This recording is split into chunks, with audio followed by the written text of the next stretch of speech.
Sorry, I forgot to turn the volume down. I am pushing this stream to YouTube if you want to watch on YouTube so you can watch it bigger on your TV. I am streaming live on YouTube. If you have not followed me on YouTube, please follow me on YouTube. It's also A Girl Has No Name, spelled the exact same way. Hey guys, good morning. Tap the screen, share the live. Tap, tap, tap. Who wants to see today's tennis/golf outfit? Actually, as long as we're waiting for people to get in here. Sorry, I sit in this chair for ADHD, so I'm sitting backwards with my legs crossed. It's hard to explain, but it's hard to stand up. Don't I look cute? Adorable. Hi, Paul. Well, hey, from Scotland. How's the weather in Scotland? Freezing? I imagine. Love you too, Smashly. You're the best. Absolutely the best. Snowing. Wow. I know. So adorable. I can't wait till I start my pickleball career, which it's coming soon. And comfortable too. And they all come with matching shorts underneath. It's snowing. Oh my God. I know. I should have complained. I was actually going to complain that, it was cold in Phoenix, but then reading all your guys' comments about the weather, I'm just going to be quiet.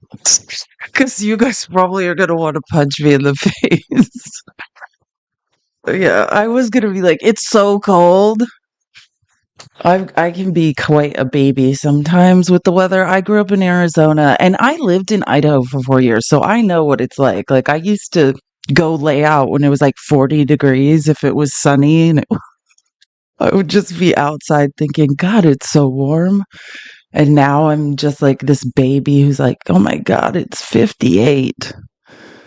It's snowing in Ohio. I know, Ohio's so bad. I have no room to talk. I wasn't going to say this, but as long as there's only a few people in here, I'm just going to say this now. Yeah, I'm a little late today. I'm having a hard day. So one of my beloved aunts actually is no longer with us. I'm not going to cry. I should not be talking about this because it's going to make me cry. Well, one of the good ones, unfortunately, is no longer with us today. So it's a little bit of a tough day for me, a tough couple days. But I was not going to say anything about it, but I'm just saying it now out loud. So that's why I'm a little late and having a little bit of a tough day. We are about to witness I agree, Dennis. Well said. We are about to witness the end of the American experiment. Yeah, I actually don't disagree with that statement. Let me pull up. I'm just deciding what order I wanted to go in because I was kind of had a tough morning and I was making the outline and then in real time how news is changing and things are happening. So I'm going to go a little bit out of order today and try to make sure I cover things in the best order possible. Okay, hold on.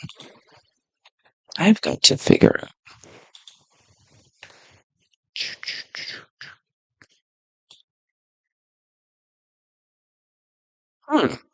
That's not what I see on my screen. Okay, there, it updated. I was like, that's weird.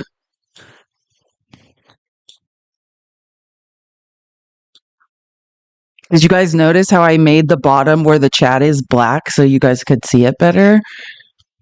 That's me being thoughtful. I'm such a thoughtful person. I know. Let me know. Yeah, I know. I can't stand. I noticed that on Pickles Live, like when I'm debating with Pickles, which I also now understand. Now that I understand TikTok Studio, I understand how hard it is to manage all this and make sure you can see the chat. But I'm also one of those people. When I can't see the chat, I feel like something's going horribly wrong and I desperately need to see it. Guys, tap the screen, share the live. I think we're 25 subscriptions away from 300. That's my goal today. Subscribe. Also follow me on YouTube. I am streaming live on YouTube as well. It's also A Girl Has No Name. If you aren't following me on YouTube, please follow me there. And And I'm just going to get started because I have a lot of things to talk about. And so we've been talking about this all week, right? We've been talking about Trump's cabinet picks and how they all seem to have this thing, the males at least seem to all be predators.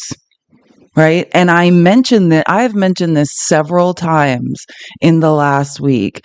I don't know if anyone remembers that I've been mentioning this, but I think I mentioned this. I mentioned this on Pickles Lives when we were debating, but that RFK also, I mean, I could go into things RFK is accused of, but I specifically mentioned this weird one about the babysitter.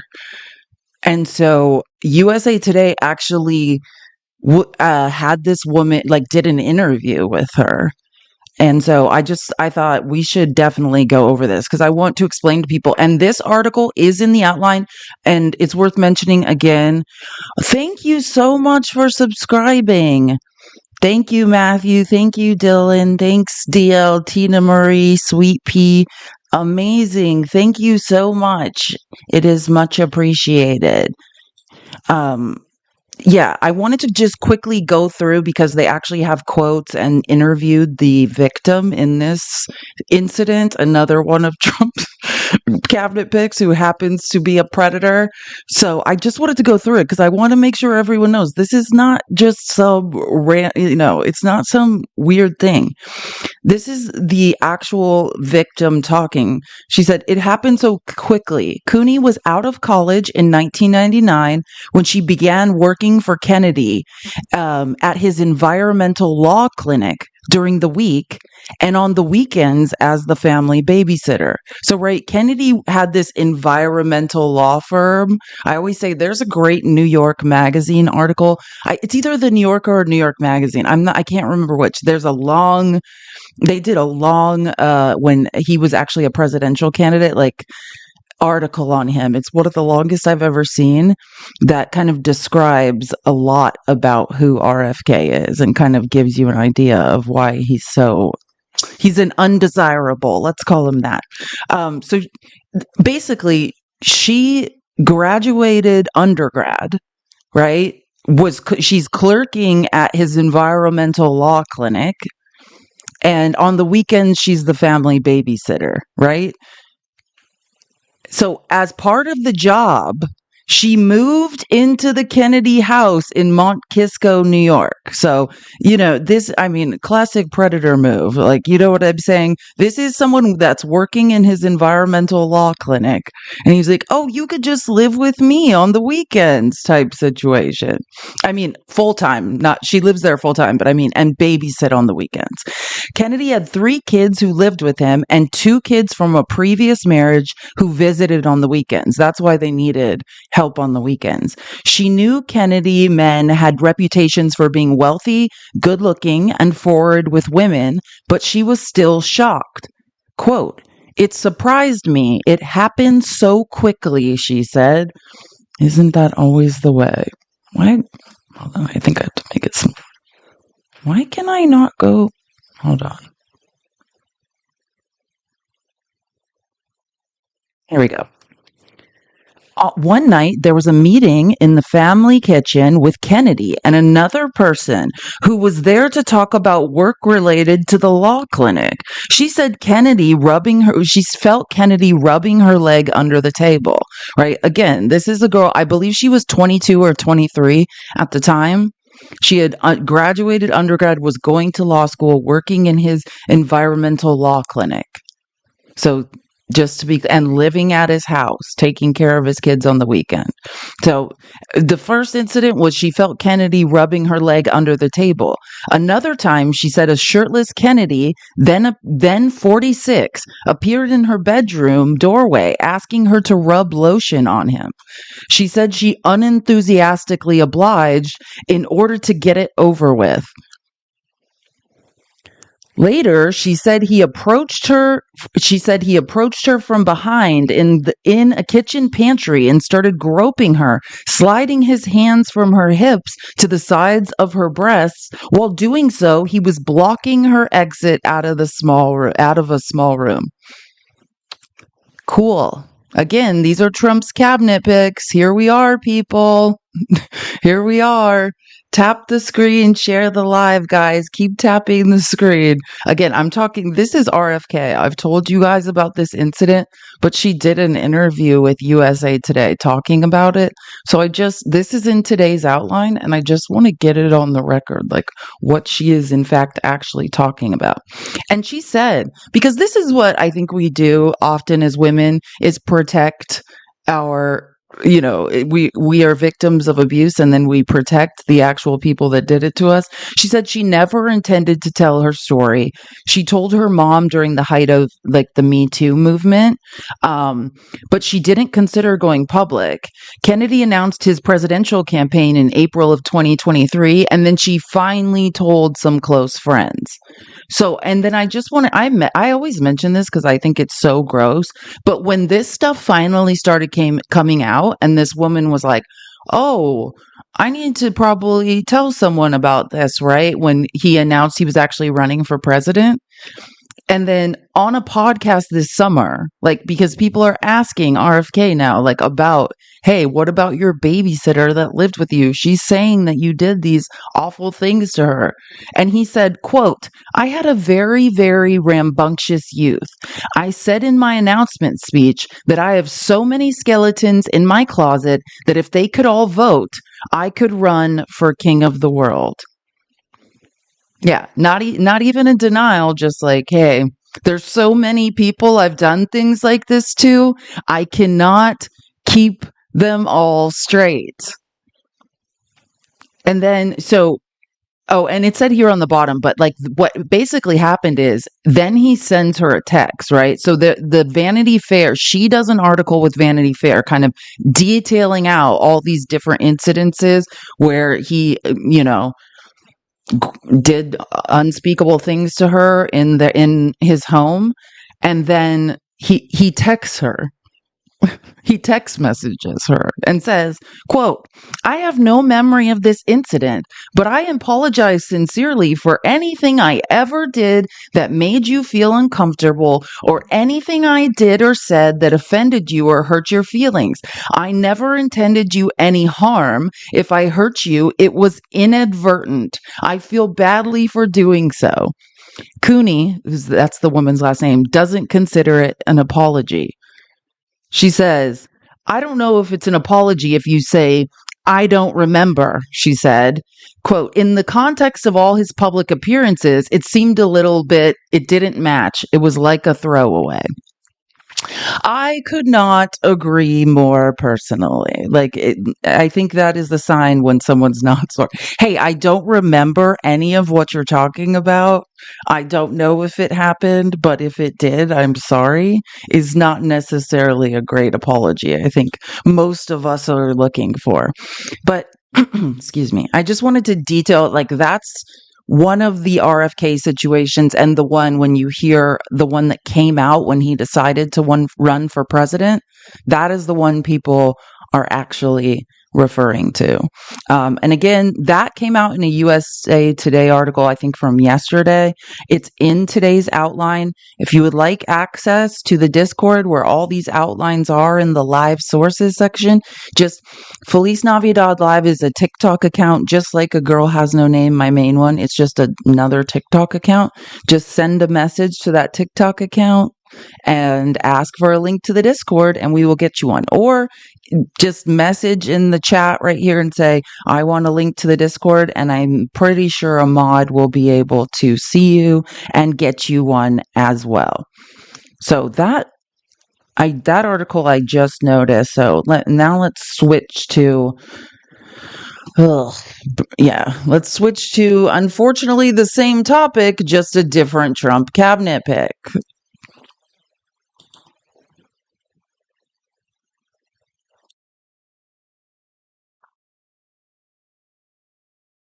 I'm waiting for it to, I'm just waiting for this to update. I'm not sure why our screens don't match. I think it's just a delay, but this is,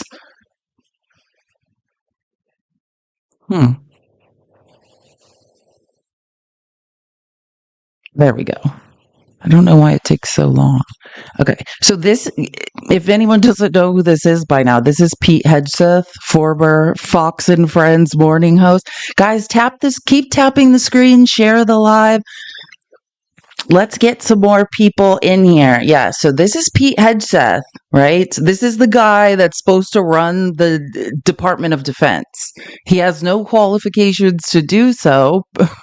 Like, right now, we have an actual general running the Department of Defense, Lloyd Austin. But why not let some random guy who has no business doing so run the Department of the Defense? This guy also happened, to be accused of raping a woman and paid her off. Right. And the reason we're talking about this now is because I found the police report. Like one news source accessed the police report and posted it, and it is disgusting. So I'll show you some screenshots of the police report in a second. And it's in the entire police report in its entirety is in today's outline. Like the link to it, anyways, to the PDF is in today's outline. It's only like 24 pages. It's pretty short. So if you want to use it for content or to show anyone, it has been made public. But I'm just going to read the gist of it through this Washington Post article. So police records reveal new details about SA allegation against Pete Hegseth. I'm just going to read some of the gross parts, or just the summary of the gross parts, right? The accuser, and she's referred to as Doe in the police report, in the 22-page batch of documents released in response to a FOIA request, met Hegseth at a Republican conference in Monterey, California, where he'd been featured as a speaker. After observing Hegseth behaving inappropriately with women at the upscale hotel event. So, and just as someone who's now read every word of this police report, I can tell you that there are both text message screenshots and other witnesses who have testified, essentially, who spoke to the police, that said that basically this guy who's supposed to lead the Department of Defense was going around at this conference inappropriately touching people. By people, I mean women, and trying to lure them back to his room. Right? Like the woman who ended up in his room was not the first person that he tried to lure into his room. But yeah, he should lead the Department of Defense. Why the H not, right, guys? No, this isn't what we have. If we've learned anything in the last week, it's that apparently women who horrifically attack women, right? That there is no one on the right that finds that to be disqualifying in any way, right? Men who violate women's bodies, no problem. Women are just liars who are making up lies. That's the feedback I've gotten from every man I've talked to when Pickles and I are debating at night. Literally.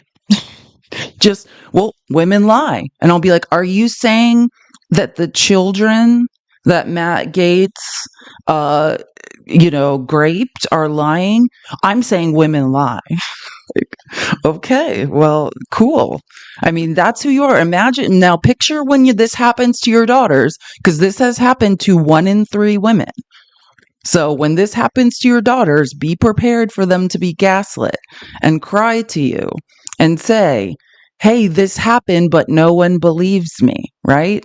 I mean, and I'm saying that like that's what we should be reminding these men if you're debating or talking to your MAGA family members when they do the whole, yeah, women are lying. E. Jean Carroll is a liar, the whole 9 yards.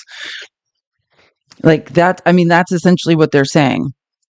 So again, that's what this is talking about when they say he was at this. This is a Republican conference. So I don't know if this will matter to any MAGA men, but this is specifically, these are Republican conservative women right? The ones you consider the good ones, the good women, not the non-Christian promiscuous women. You guys like to say we're asking for it. These are conservative Republican women in an upscale area, rich women in an upscale rich area. I don't know if you've been to Monterey.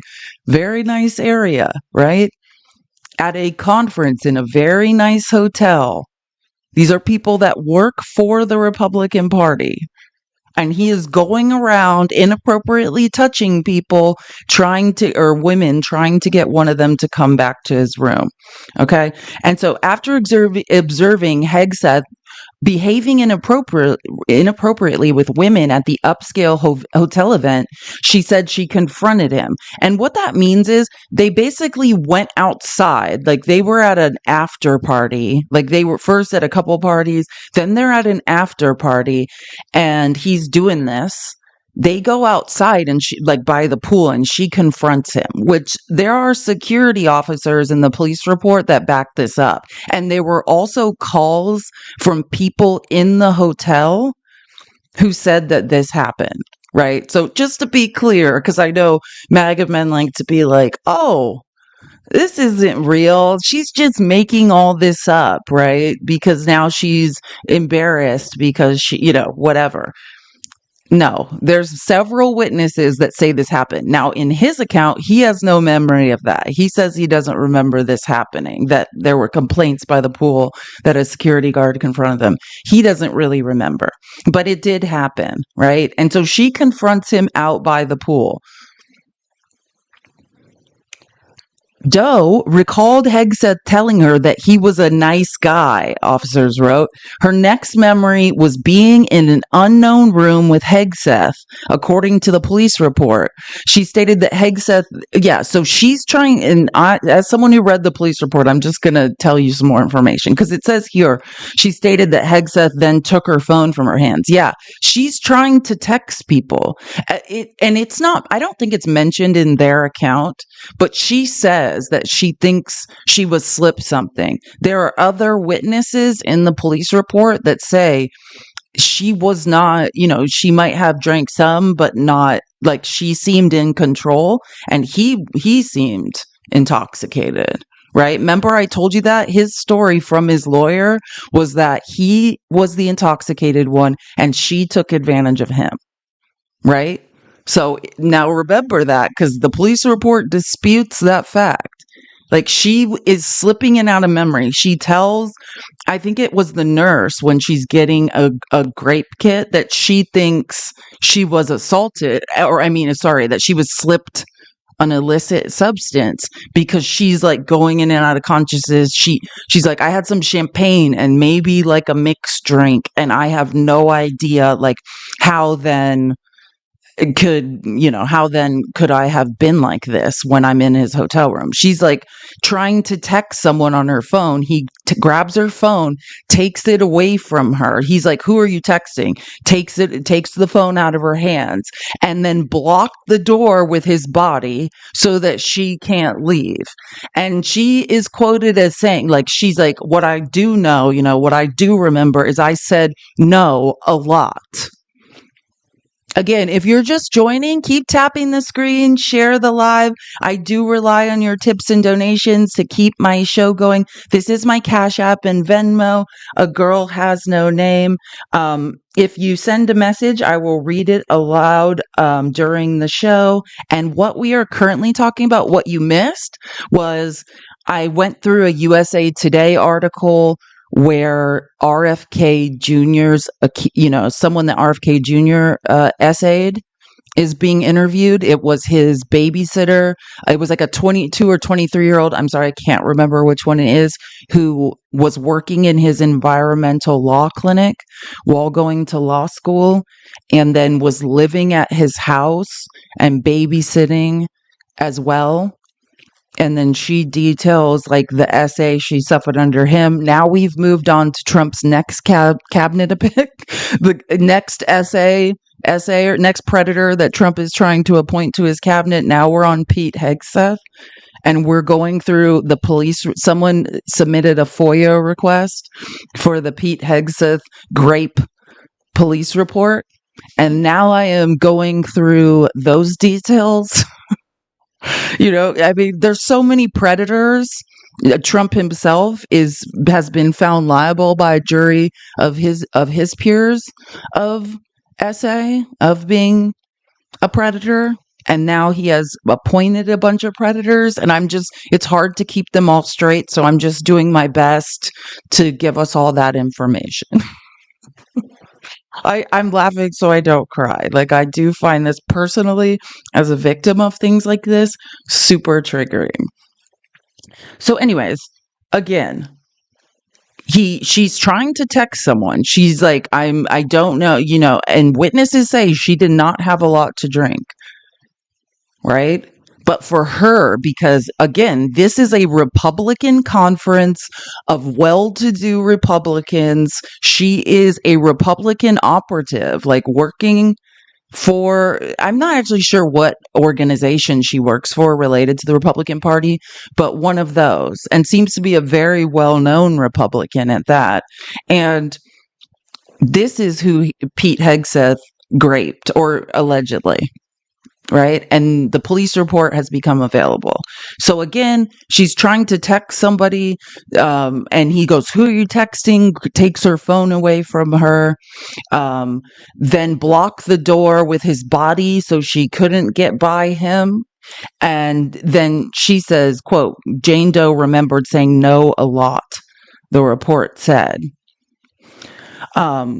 And it says, like I said, the woman consumed much more alcohol than normal that day. But I've read the whole police report. People said she had a glass of champagne and a mixed drink. So again, Republican women, I guess they're not big on partying, but whatever. And much of the encounter with Hegseth occurred after things became fuzzy, she said. And again, I guess this article does say it. I didn't remember that. Yeah, it says days later, the accuser told a nurse when she's getting the grape kit done that she suspected something may have been slipped into her drink that October 2017 night. The records do not indicate whether investigators asked her about her suspicion that she may have been slipped something. And yeah, that's true. I read the whole report. Like, the cops, I just want to be clear. This is like, what? If you've ever filed a police report for like something so random, like your bike is stolen, you left it in the front yard and your kid's bike is stolen or something like that, and you file a police report and there's really like little to no investigation. It's just kind of like, hey, this is what the victim said. It's just, I would not call this an investigation. I think when Pete Hegseth's lawyers, like, see, that's what I said, which by the way is a Trump lawyer. Timothy Parlatore, Pete Hegseth's lawyer, was one of Trump's lawyers during the Mar-a-Lago docs case until he resigned to save his own ASS. So just to be clear, Trump went and got this guy, one of his old lawyers, right? But I would not call this an investigation. Then Hegseth told officers that throughout the encounter, he repeatedly checked to ensure that the woman was comfortable. He expressed that he did not want her to get in trouble. And you're like, what does he mean by get in trouble? Yeah, this is how crazy it is that he did this. Her husband was with her.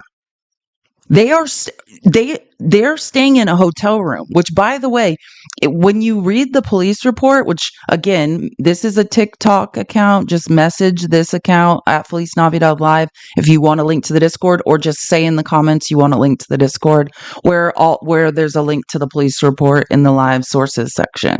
But again, her husband is at this same conference with her while she's working at the conference as a Republican operative. He is there, wondering why she's not in the hotel room. His text message chain, he is one of the people that was interviewed in this police report. And you can see him getting more and more disturbed.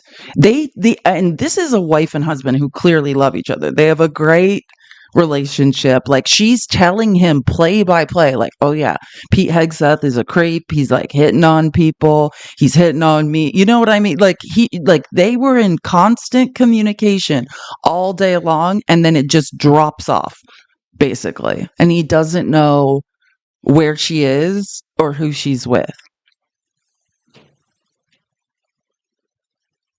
Oh, wait, I didn't read that part.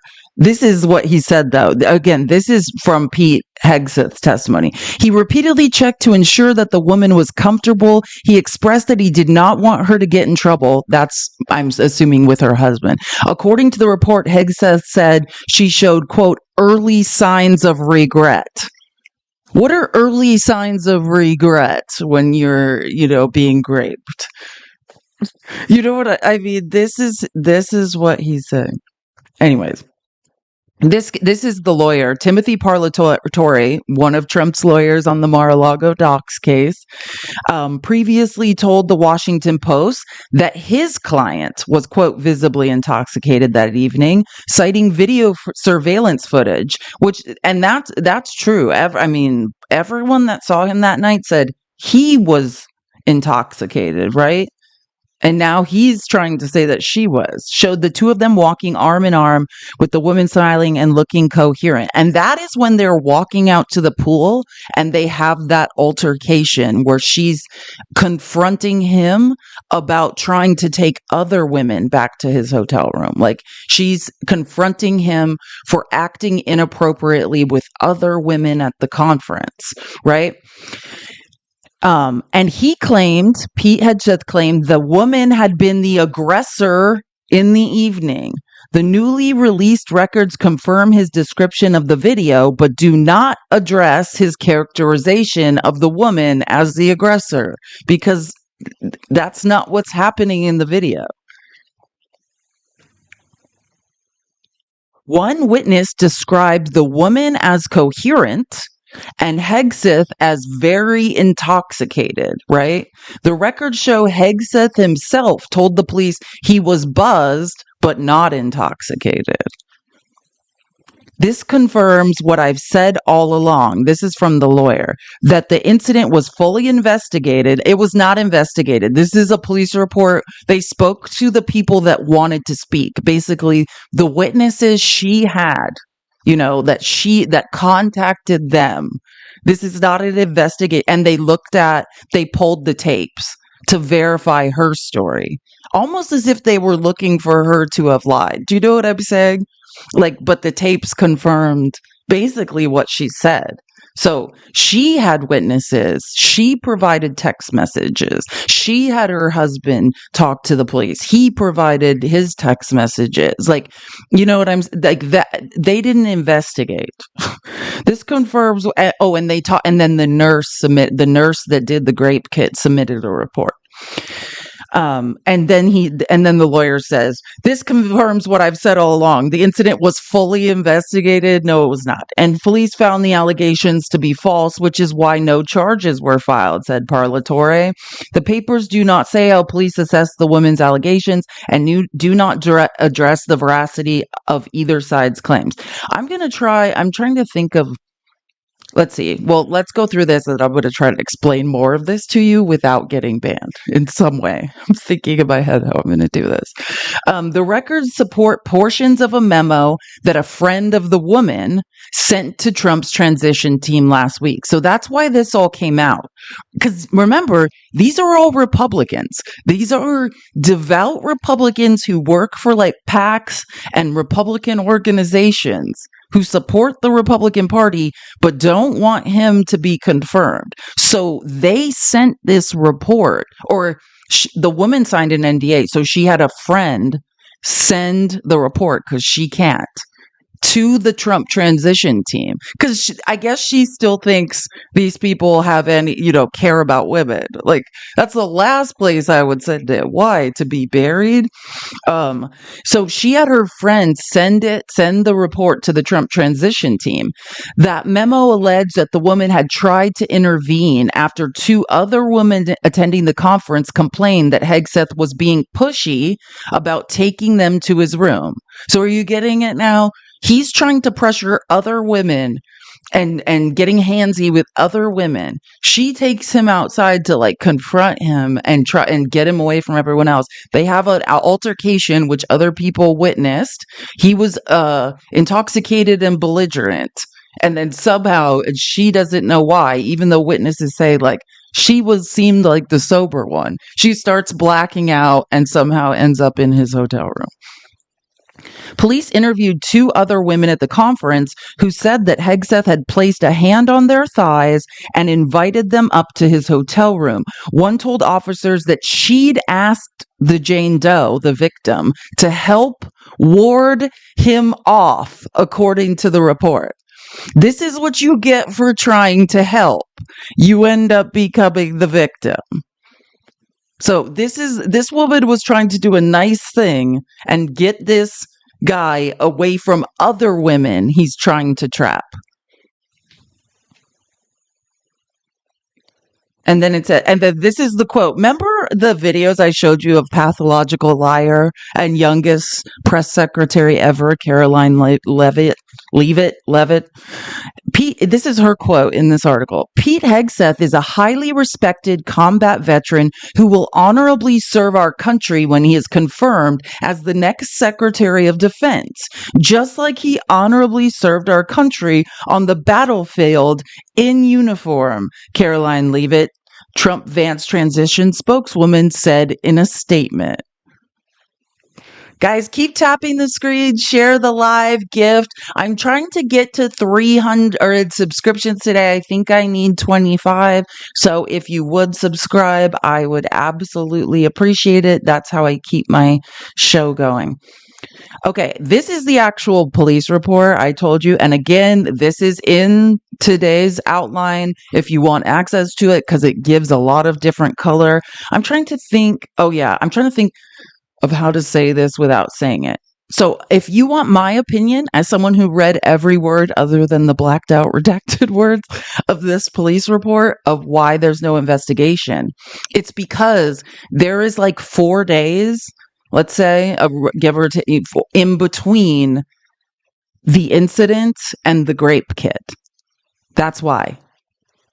Right? Even though, like, I think her clothes and underwear did in fact have his semen on them, but that's not like I don't know. I'm trying to think. Thank you guys for subscribing. Thanks, Jen. Thanks, Devin. I'm trying to think how I could say this without saying it. Like, hold on. Let me see if I can make it really that you guys can read it. They were at the Hyatt consuming alcohol with coworkers, said Doe was not sure, but believed something may have been slipped into her drink, and she cannot remember most of the night's events. Said that Doe remembers being in one of her coworkers' hotel rooms, that's Hegseth, and remembers being you know what on. Right? So, I don't know. You know what I'm saying? Said Doe could not remember whether or not any penetration occurred. So that, you know what I'm saying? Think about what happened to E. Jean Carroll, because she wasn't sure if it was a finger or his dick. You know what I'm saying? So they're saying because of that and because of how New York law is written, right? That's why it was sexual abuse rather than grape. This is a similar situation because she's like coming in and out of consciousness. Like she knows he came on her, but isn't sure like if penetration occurred and is very vague. This is just this is what happens to women. It's a he said, she said incident, right? And the former Trump lawyer, now turned Pete Hegseth lawyer, is like, this was fully investigated and nothing happened. This is what happened. And then we heard it yesterday. Remember when Pickles was on and we were talking to that gentleman and he's just like, yeah, women lie. Yeah. And so 1 in 3 women are grape. So I all these men who like to say women lie, when it's your daughter and the whole internet says women lie, please remember that you too were one of the men that decided to say women lie. Yeah, and let's see if it says this. Yeah, and so she didn't go to the hospital until she returned home, right? They are at a conference. I don't know if people have been to conferences and stuff for work. They're at a conference. She gets back, right? After this happens, she like stumbles back to her hotel room, gets in bed with her husband. It's not, and I'm just saying this I think I might have a screenshot of it actually. I want to, oh man, I'll go back to that one. That's actually funny. I mean, not funny, depending on what you think of as funny. None of this is funny, but funny is in this is the world we're now living in type funny. Oh, I hate these. I just got the new iPhone 18.1 update and it's so different. It's like everything is so different. It's like the beta testing. You could do an update or get the 18.1 beta, and it's so different than former things. Sorry, that's neither here nor there. I want to see if I have it. This actual part that says this. But basically, let's just say this. When she did go to the hospital, and again, it was when she got home, she had BV, which is bacterial vaginosis, which can, happen from having multiple partners. She had to, she had essentially an infection. Oh, yeah, it is here. It says approximately 4 days later. So I was right. It was 4 days. On Thursday night, Jane Doe went to the hospital because she believed she was SA'd by Hegseth. During the last few days before going to the hospital, Jane Doe stated she showered daily. I'm telling you this to say why there's no you know what I mean? Like the evidence is gone. Jane Doe stated she had a vaginal discharge and was being diagnosed with bacterial vaginosis. Based on my training, I know that BV can be caused by having multiple sex partners or having a new sex partner. There are other factors that cause BV, but are not limited to, and then this is the report from the nurse. So I just want to explain that. This isn't some full investigation. They pulled the tapes, the story she told, and the people they interviewed, everything she said matches up, right? This is going to be the man leading the Department of Defense. And 20% of that military are women who are regularly SA'd and raped, right? This is a pervasive issue in the military. And we're going to put someone in charge, right, who thinks that this is okay. This is a man who has has had 3 wives and cheated on them all, got his Fox News producer impregnated while he was married. I showed you guys that thread. I think it was in one of last week's outline, we went through a thread, a man who is a professional oppo researcher. He's hired by political parties to do opposition research. And he's like, oh, I was hired to do Oppo research. By the way, Pete Hegseth, remember, because one of the things the guy said is, ask Pete about ending up in a closet with some woman while he was married at this convention in Minnesota. It's because he is from Minnesota. That's why. Because we were all like, why is he in a closet in Minnesota cheating on his wife? I think he is from Minnesota. I'm pretty sure that's why it was. But yeah, he has a long history of doing this. It seems based on how this happened to this woman, she was trying to be the brave, good person and stop him from inappropriately touching and trying to lure other women at this Republican event. These are all Republican women. I know it seems like MAGA has less empathy when these types of essays and grapes happen to liberal women, that you guys like to say we wanted it or we deserve it. But we're all Republican women. If that makes you somehow find your empathy, we're talking about Republican women who were assaulted. Guys, keep tapping the screen. Tap, tap, tap. Let's get to 100K. Tap the screen, share the live. Let's get as many people in here. Oh, I forgot to tell you about my name. So I was thinking about what to call this show, this clip show that I do 4 times a week, right? As we go on. And guess what I came up with? I think I'm going to call it The People's Receipts. Do you like it? the people's receipts, because that's basically what I'm doing here every day, is just making, researching, making an outline, and bringing the receipts. So yeah, I think that's what I'm gonna call it, the people's receipts, because God knows we need them, right? Like, and that is my ultimate goal when I think about, like, why is it so important to me to do this? Because that's what it's all about, the receipts, right? And we have the receipts. Yeah. So I think that's what I'm going to call it for now on, the people's receipts. Okay. So anyways, again, this police report is available in today's outline. I suggest everyone reads it because there's a lot of interesting detail. I mean, disturbing / interesting details, that they're not really talking about, that I think everyone should know. That if you're in a debate, if you're in a live talking and someone wants to do oh, well, women are all liars, no one ever gets raped, like, someone should share the details. Thank you for subscribing, blue-eyed girl. Love it. Thanks for joining the team. Okay, so wait, hold on. This is another new update to these. Now, we're going to hold on. I don't want to go out of order here, but I'm going to go to the end. Like I said, news came out while I was making this, so I want to make sure that I'm going in order and presenting all the news. Have you guys seen this? Matt Gaetz withdraws as AG. You would not believe all the stuff I was going to make you watch today if he did not pull out, as they say. He pulled out. And you guys, like I said, because my aunt, died, I've been having a very bad day. And I was kind of like, how am I going to get through this live? And then this update came and I was like, well, someone said, do I think he's going to be a senator? I mean, here's what I fear, right?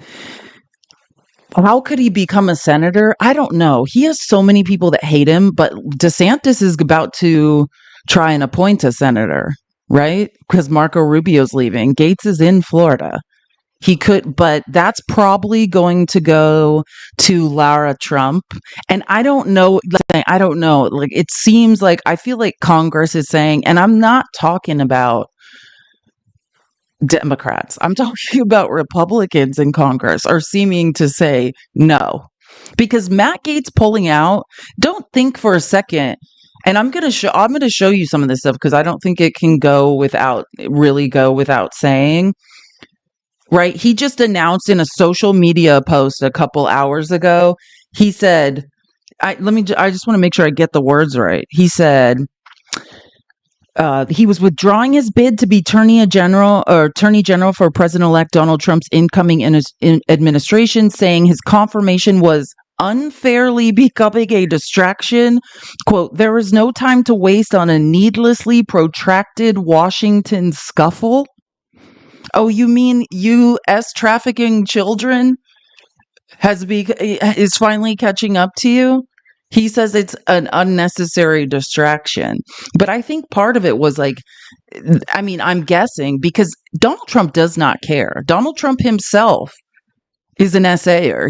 A jury of his peers has found him liable of SA, right? So we know that he doesn't care, but I think probably he was getting enough bad feedback in the Senate and in the House that they weren't going to get him around it. And I'll show you what I mean. We don't have to go through all of it, but I do want to show you guys what I mean when I say things were getting bad. We talked about on this show that they had voted to not release the report, but listen to this. Oh wait, I'm sorry. I forgot I had the thing. State's ethics investigation. The House allegedly sent to women at the center of the Matt Gaetz ethics investigation. The House Ethics Committee is expected to meet today and could decide to release its report on Matt Gaetz, President-elect Trump's Attorney General nominee, who's facing accusations of sexual misconduct. ABC News has obtained records of Venmo payments Gaetz allegedly made to two women who provided the records to the committee. The documents show between 2017 and 2019, then Congressman Gaetz allegedly made 27 payments to the women, totaling more than $10,000. Under the reason for the payment, Gaetz allegedly wrote notes including gift and just because. Under another payment for $400 in 2018 was flight plus extra for you. The Ethics Committee exclusive new information about the so I suggest look into this if you want, because there's all sorts of, actually, never mind. You know, sometimes the best information is like satire. Actually, I have something to show. I'm going to go out of order and show you guys something really funny. It's funny, but it's all true, because I just want to give you an idea of how bad what they found in this report. Last week, Donald Trump made his insane yet predictable pick for Attorney General Matt Gaetz, Florida congressman, and if wraparound shades were a person. Critics have been asking, does Matt Gaetz know enough about the law to be Attorney General? And every day, we're learning that he has lots of experience with some laws. CBS News has learned that two women told the House Ethics Committee they were paid to have sex with Gaetz and to travel with him on multiple occasions. One also says that she saw Gaetz having sex with a minor. She observed to her right Representative Gaetz having sex with her friend, who was 17 at the time. Your future Attorney General, everyone. It's always the people you most expect. And if you're wondering how they found out, it's a case of he said, she said, he has a paper trail. The committee has Gaetz's Venmo and PayPal transactions that allegedly show payments for sex and text messages where he refers to illegal drugs in code words. Representative Gaetz would use terms like, can you make sure that there are party favors present, or who's in charge of the party favors? Party favors, clever, can't crack that code. And they said he paid for sex with Venmo? Has this guy ever heard of cash? Come on, at the bare minimum, an attorney general should know how to cover up his own crimes. Now, according to this lawyer, it wasn't all just sex and drugs. There was also theater. The lawyer claims in 2019, then Congressman Gaetz paid the women to travel to New York to watch his appearance on Fox News, attend the Broadway show Pretty Woman, and have sex. What? Do you hear this? First of all, these are 17-year-olds. Why would they want to go watch him on Fox News and then go to the show Pretty Woman? With him.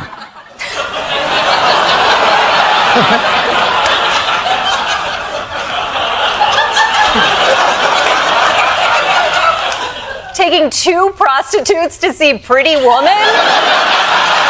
It's a little on the nose, wasn't it? I guess High School Musical was sold out.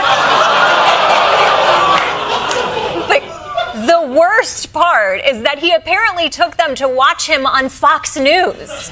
God, I hope they charged him extra for that. It's $1,000 for butt stuff and $2,000 if I have to look at Brit Hume. Amen. Last week, Donald Trump made his insane... It's so gross. Hold on. I want to show you guys a couple more things. And this is why, I'll show you why Matt Gaetz was most likely the resolution is going to resign. So what was happening was, there was a vote. Well, first of all, there was a vote, right, in the actual ethics committee where this investigation has been going on. And that was split. It's half Democrats, half Republicans.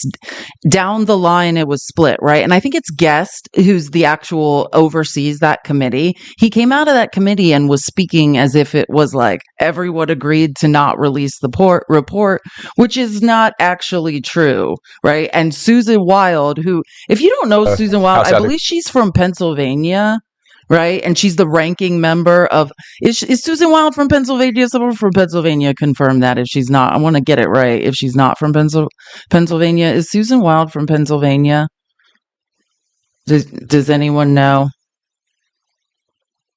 Yeah, she is. Okay. I'm pretty sure she's from Pennsylvania. I remember watching debates of Susan Wild. Yeah, she is a force, right? So basically the Republican in charge of this committee, right, because Republicans are controlling the House right now, goes out and basically talks to the press and implies like, oh, we're all in agreement kind of to not release the report. And Susan Wild hears that he's done this because that's not what happened. They voted down party lines and there was 3 separate votes. So Susan Wild then goes and talks to the press. House Ethics Committee. Comment. I walked out of this committee without making one and walked back to my office, but it has since come to my attention that, in fact, we had agreed that we were not going to discuss what had transpired at the meeting, but it has come to my attention that the chairman has since betrayed the process by disclosing our deliberations within moments after walking out of the committee, and he has implied that there was an agreement of the committee not to disclose the report. That is an untrue, to the extent that that suggests that the committee was in agreement or that we had a consensus on that, that is inaccurate.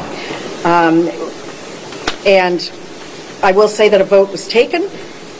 As many of you know, this committee is evenly divided between Democrats and Republicans, 5 Dems, 5 Republicans, which means that in order to affirmatively move something forward, somebody has to cross party lines and vote with the other side, which happens a lot, by the way, and we often vote unanimously.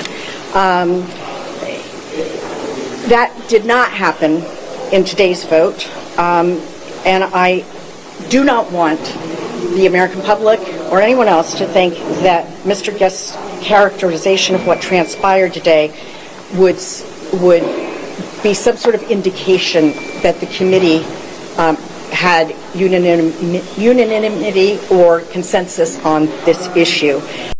Yeah, and I explain it like this. It's the same way, I mean, I'm constantly cataloging Trump's pathological lies, but it used to drive me nuts during, some of the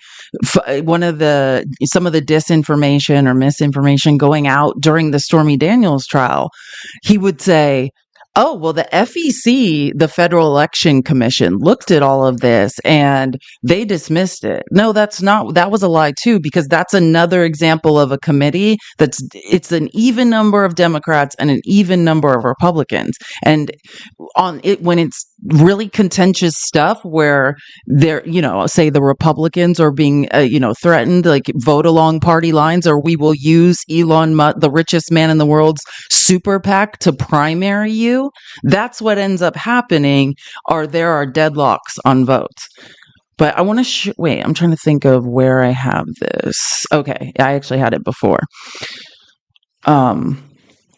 So this is a Hill article, and the reason I'm showing this is it's just showing, if Gates hadn't resigned, it was just talking about how the House Ethics Committee voted to not release the report. But the actual thing that happened was why? I'm not sure. I need to not restart the live. Don't worry. But I don't know why it's like this. It's not usually. The panel, which met behind closed doors, right? They actually took 3 votes, which I think I screenshotted. And this committee is scheduled. The main thing I want you guys to know, they actually took 3 votes, and the committee is scheduled to meet again. So there is a chance. And think about it now. Actually, since Gates has dropped out for AG, I think there's an actual better chance than there ever previously was that they might release this report, because it's not over. They basically took 3 votes. The first vote was, should we release the report as is? And that was deadlocked. The second vote was, should we release just the exhibits in the report and not what our investigation found? And that was deadlocked. And then the third one was, should we abandon this completely, or should we finish the report? And that passed. What I'm saying that is clearly these Republicans do not like him. They know that he's done something disgusting, and they want to finish the report. So they're going to keep meeting, finish up this report and the investigation. They meet again on December 5th, as it says here, and then they're going to vote again. So mark your calendars, people. We still may see this report. And now it's not going to hurt Trump, right? Like, nobody likes this guy. Now he's no longer Brother Bob says, day before my birthday. An early birthday present to Brother Bob. and to me. My birthday's in June, but it's still an early birthday present. My half birthday is December 16th. Yeah, I'm one of those people. So there's still a chance. And this is not dependent on Trump getting what he wants or not. And all of these Republicans cannot stand Gates. And they obviously are signaling he's done some gross stuff. So I think personally, there's a very good chance that we're going to see this report. I'm gonna hide that really quick. Guys, keep tapping the screen. We're 9K away from 100K. Let's get to 100K. I'm just gonna turn the casting on and off and see if that will resize the clips. I don't know why there's that little black space that's showing up above the clips. That's not usually there. It wasn't yesterday, so I'm just gonna turn casting on and off, and then I'm mirroring, whatever you want to call it, and then hopefully maybe it will resize and there won't be that weird little blank space at the top, because I work really hard to size these stupid images so it doesn't look like that.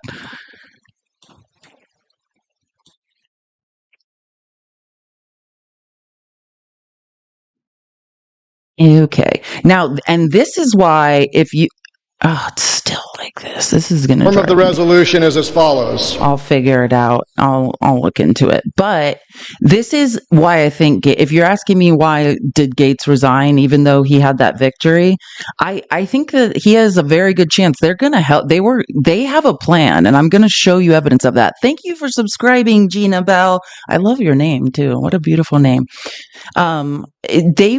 They're going to push him through. They're actually talking about the plan that they had to not just help Matt Gaetz, but the other rapists and SAers, that victimize children who are looking to be in Trump's cabinet as well. The senators have a plan, and they were talking about it all yesterday. So I'll show you that. But what the Democrats have done, and this is Sean Casten. I don't know. Is he from Washington? I don't remember where Sean Casten is from, but he's a great rep. I love to listen to him on the House floor. And he went on the House floor and basically filed a motion. They were going to force a vote from the floor. And it was a privileged a privileged one. So basically it started a clock. There was going to be, someone said Illinois. That tracks. Thanks for subscribing, honey heartbreaker. Appreciate it. Thank you for joining the team. So Casten goes on the House floor yesterday, basically introduces a privileged resolution that starts a clock. It's like the same thing Matt Gaetz did when he filed like that privileged motion to vacate. That starts a 48-hour clock that says now everyone's going to vote. And my guess why Matt Gaetz resigned, because it's a privileged vote to release the report. A 48-hour clock had started. And there were people, and I'll let you listen to what Sean says because it gives a lot of information and it's pretty good. So I think this is probably what scared Matt Gaetz into resigning. A 48-hour clock had started running, and there's enough Republicans in the House that hate him that he might not have been able to win. Form of the resolution is as follows. House Resolution.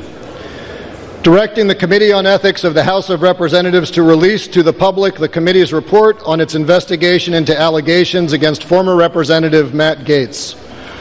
Whereas, on April 9th, 2021, the Committee on Ethics of the House of Representatives announced that it had begun to review allegations that Representative Matt Gaetz may have engaged in sexual misconduct and illicit drug use, shared inappropriate images or videos on the House floor, misused state identification records, converted campaign funds for personal use, and accepted a bribe, improper gratuity, or impermissible gift in violation of the rules of the House, laws, or other standards of conduct. Whereas, the Committee on Ethics of the House of Representatives has completed its review into the allegations pursuant to Committee Rules 14A3 and 18A that Representative Gaetz may have engaged in sexual misconduct and illicit drug use, accepted improper gifts, dispensed special privileges and favors to individuals with whom he had a personal relationship, and sought to obstruct government investigations into his conduct. Whereas, on November 13th, 2024, President-elect Donald Trump announced his nomination of former Representative Matt Gaetz to serve as Attorney General. Whereas, on November 13th, 2024, Representative Matt Gaetz announced his resignation from Congress. Whereas there is precedent for the Committee on Ethics of the House of Representatives to release reports on former members of the House of Representatives should information in those reports remain relevant to the function of Congress. Whereas the decision by the Committee on Ethics of the House of Representatives not to release the report on its investigation into the serious allegations against former Representative Matt Gaetz impedes the ability of the Senate to provide advice and consent on this nomination. And whereas a failure of the Committee on Ethics of the House of Representatives to release its report on its investigation impedes the dignity and integrity of the legislative proceedings of the House. Now, therefore, be it resolved that the Committee on Ethics of the House of Representatives shall immediately release to the public of the committee's report on its investigation into allegations against former Representative Matt Gaetz, including any conclusions, recommendations, attachments, or accompanying material. So now you see what I'm talking about. Gaetz was under extreme pressure. Like, this privileged resolution started a 48-hour clock. And then there was going to be a vote. There was nothing he could do to stop it, which is it's like very ironic that this is what they did to him, because this is what he did to Kevin McCarthy for not quashing this investigation. Remember? Like, do you guys get like that it came full circle? That's what he did with the motion to vacate. He essentially did it as a privileged resolution, basically starting a 48-hour clock that was going to force everyone to vote in 48 hours, and ousted McCarthy because McCarthy would not stop the ethics investigation against Matt Gaetz. And now they do the same thing to Matt Gaetz yesterday. And let me show you some more interesting tea, because I love the tea. So I actually cannot stand this guy, Representative Orden. He's a Republican and he's gross, but apparently he hates Matt Gaetz because and this is what I'm saying, like, so Sean Casten is on the House floor. He starts a 48-hour clock, and then Republicans are coming out, not even privately, but publicly in the news and saying, I'm going to vote to release the report. And they're like gauging, like, do we have the votes? Do we not have the votes? Mike Johnson has no idea. When's the last time Mike Johnson got a vote count right? And if they miss the count and enough people vote to release that report, that's disaster for Trump and his administration. So this is like last night late, and Van Orden's like, yeah, I'm going to vote with the Democrats. There might be a vote in the House to release that report. Would you vote to release that report? I think it's very important that everybody has as much knowledge as possible so that they can make an informed decision. So it sounds like yes. That's a yes. So if the rumors are true about Mr. Gaetz' conduct, then there should be referrals to other agencies. And if they're not true, then there's a whole lot of people that owe him an apology. I think he said that in a really smart way. Do you know what I'm saying? Like, he's trying to protect himself a little bit. He's just saying if the rumors are true, which, just to be clear, one of the only things I've ever respected Van Orden about is that he hates Matt Gaetz. They have had a long history of him being like, this guy's disgusting. Like, and he's done disgusting things that I've witnessed type thing. So this is probably his only saving grace. But he said, like, hey, what's the big deal, right? What's the big deal, Republicans? If nothing's in that report, we all owe them an apology, but they all know what's in that report. So, I mean, it's not just Democrats we have to thank, like, it's people like this who basically were willing to say, I just want to say, yeah, so this is I just wanted to show you guys in text. It basically said, Sean Casten, Democrat, Illinois, moved to force the committee to release its findings through a privileged resolution, which triggers a vote in the House within 2 legislative days if the committee doesn't release the information. So it's so ironic because that's exactly how Gaetz forced McCarthy out in the first place. Like, oh, so apropos. We love it. And then again, this is just Cornyn, and we don't need to play this now, but John Cornyn was basically saying, John Cornyn in the Senate, this is the head of the judiciary, basically saying, like, and the third now, I think, highest ranking Democrat in the Senate, I mean, Republican in the Senate from Texas, basically saying, like, he's like, I told Matt Gaetz, because Matt Gaetz was going around making the rounds in the Senate yesterday, confidently telling people, oh, it's going to be fine. I can defend myself. Because he was going to go the Brett Kavanaugh way. Like, what they were angling for yesterday, which I talked about, was like, hey, just don't release the report. Have the girls come and we'll do what we did to Brett Kavanaugh's, the woman who Brett Kavanaugh says Brett Kavanaugh raped her. They just discredited her and just brushed it under the carpet and voted him in anyways. And that's what Gaetz was counting on. But this privileged resolution essentially assured that they were going to force that committee to release that report one way or another, which I love. So, and this is what I'm talking about. This was Gaetz yesterday while he's going around meeting with senators. Confidence as all hell. How have your meetings been today, sir? They've been going great. Senator's been giving me a lot of good advice. I'm looking forward to a hearing. Folks have been very supportive. They've been saying we're going to get a fair process. So it's a great day of momentum for the Trump-Vance administration. It's a great day for the Trump-Vance administration. Meanwhile, 24 hours later, Gaetz had to get out. So it's so poetic that they did that. Like, W. Sean Caston, like, for all the times I had to listen to Marjorie Taylor Greene censoring people and bringing resolutions to the House floor, like, I think that was pretty apropos. Now, I just need to show you this. You're going to die. Do you know how we've all been saying, like, hey, where are all the black people in Trump's cabinet? Where are they, right? So Laura Coates, who I love, Laura Coates had Byron Donalds on yesterday. Think about how much water, think about what all Byron Donalds has done. This man is the ultimate yes man, the ultimate, token Republican black man, has done everything to get himself a cabinet position. Same with Tim Scott. And somehow these were vice presidential hopefuls. Do you know what I'm saying?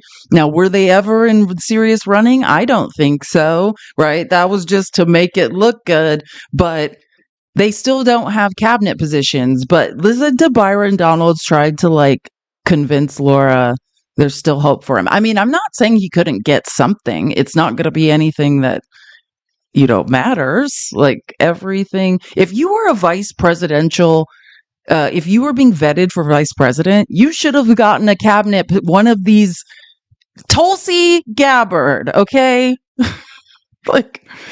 Think about it. Tulsi Gabbard gets to be in charge of our national security, and Byron Donalds doesn't get a job. Ask you, because I remember when your name came up as a potential Speaker of the House. Sure. There were many who speculated that based on the prominent role you played in this campaign and election, that your name would have skyrocketed to at least the front of the line. We are several cabinet picks in. Are you not surprised that you have not been named? Have you had a conversation about being a part of the administration at all?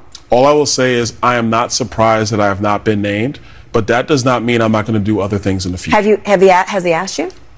No, there's some other things that I'm looking at going forward. I'm not going to talk about them now. We do this every time. We're not going to break news now. I would like to ask you, Governor We're not going to break of news. Florida, Senator, perhaps if Marco Rubio is confirmed, or any of those spots enticing to you?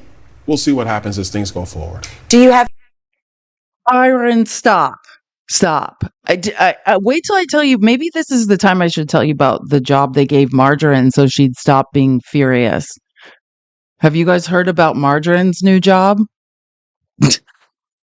It's not a real job. It's just like she was getting angrier and angrier at not being picked for something. So they had to do something with her to shut her up and make her feel slightly important. You're going to die. I'll show you guys now. This is one of the things I just like was finding at the end, like when I was making. Here we go. Yeah, I wish I was kidding, people. So now, what is this? This is like, you know how Margarine was kicked out of the Freedom Caucus for continually physically and verbally attacking Lauren Boebert and other reasons. She was driving them all crazy, let's be honest. But there's a new caucus, right? And like a subcommittee they're creating, which this is actually quite scary because think about it. No, the Department of Government Efficiency, that is not a real thing. But what does happen all the time, which I suggest everyone read it. Like Biden did one on reparations, which I think wish everyone would read that report so you can have an understanding that we pay reparations constantly to literally groups you can't even imagine, like people that inhaled asbestos, like all sorts of people we are paying reparations to in this country, except for Black people for some reason. But so anyways, when you become president, you can establish as many commissions as you want. And it's just assigning people, giving them a budget and saying, okay, you're running a commission. You're going to do some investigation, do some interviews, have some panels, and you're going to gather information. And then you're going to write a report and release it. Right.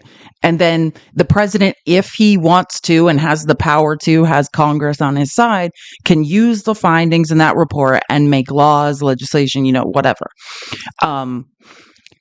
That's what's scary about this is like, really, yeah, Elon Musk and Vivek are not really part of the government. They're a commission that's going to make recommendations. And all of this has already been done, really. Like, let's be honest. This has been done by the Heritage Foundation. They know exactly what part of government they want to cut. They have the bills. They have the legislation already written.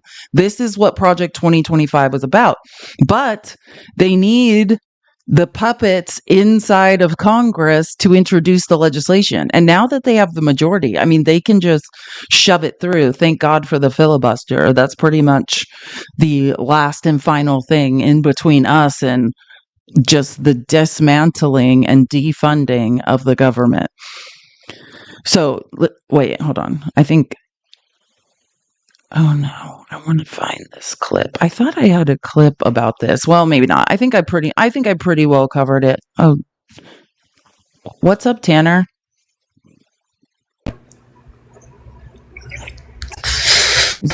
Did you take a look at what we did to Matt Gaetz? What? Matt Gaetz, did you take a look at what we did? We had to get rid of him. What a loser, frankly. And you take a look at what we've been doing to replace him. I think we're going to replace him with Arnold Palmer. What a great guy. A tremendous guy. Arnold Palmer, the guy, the drink. A great drink. A great guy as well. He hung like a horse. He was all man. All man. A great guy.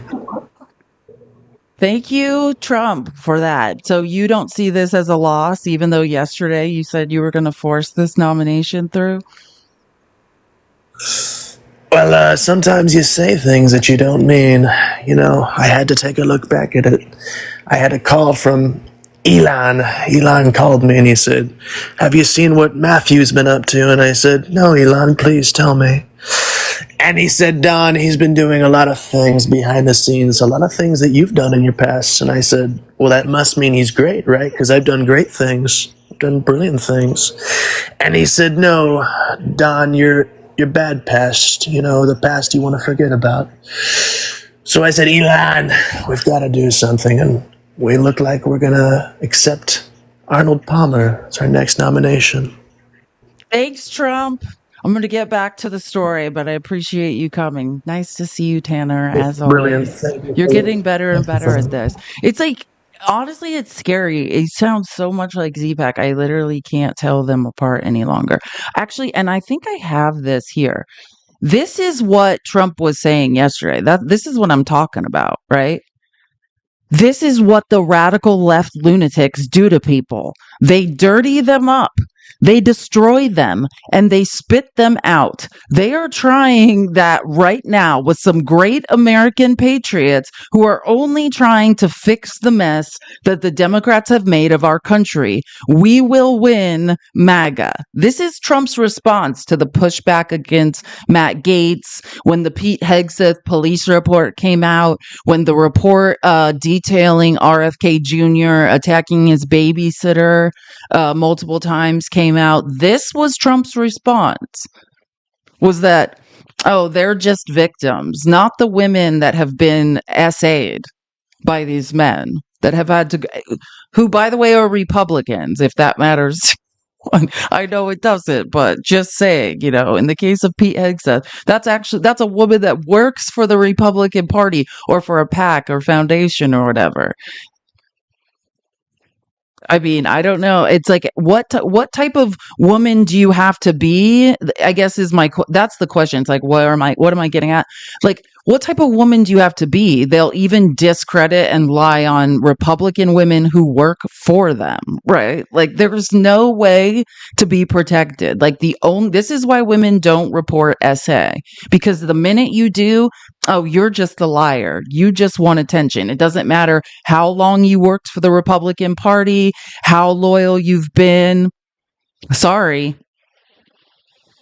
Anyways, back to Byron. So after Byron embarrassingly tries to act like he doesn't feel bad that he's not getting picked, or I don't know if he's implying he's going to get a smaller job, but he's not getting picked, right? And in reality, I don't know. I've said this many times, but if you don't remember, Byron Donalds is bought and paid for by Rick Scott, the richest man in Congress. Byron Donalds is a creation. Like, they basically just, okay, we need a black man, like, that will just parrot our views, right? Like, essentially a puppet. And that's what Byron Donalds was. Like, Rick Scott got him out of a lot of trouble, got his record expunged. Byron Donalds was a felon who was involved in some serious bank fraud, as well as, I mean, I don't care. I don't care about illicit substance use, and specifically not the devil's lettuce, but he had a certain amount of it. But the only reason I bring up Byron Donalds and the devil's lettuce is because, just like, this is a man who votes against diversion programs. I think specifically in DC, voted against allowing people. He benefited from a diversion program to stay out of the slammer, and then voted against other people benefiting from the same diversion program. And so he's talking to Laura Coates. She's like, hey, you didn't get picked. Are you upset? And he gives that weird answer.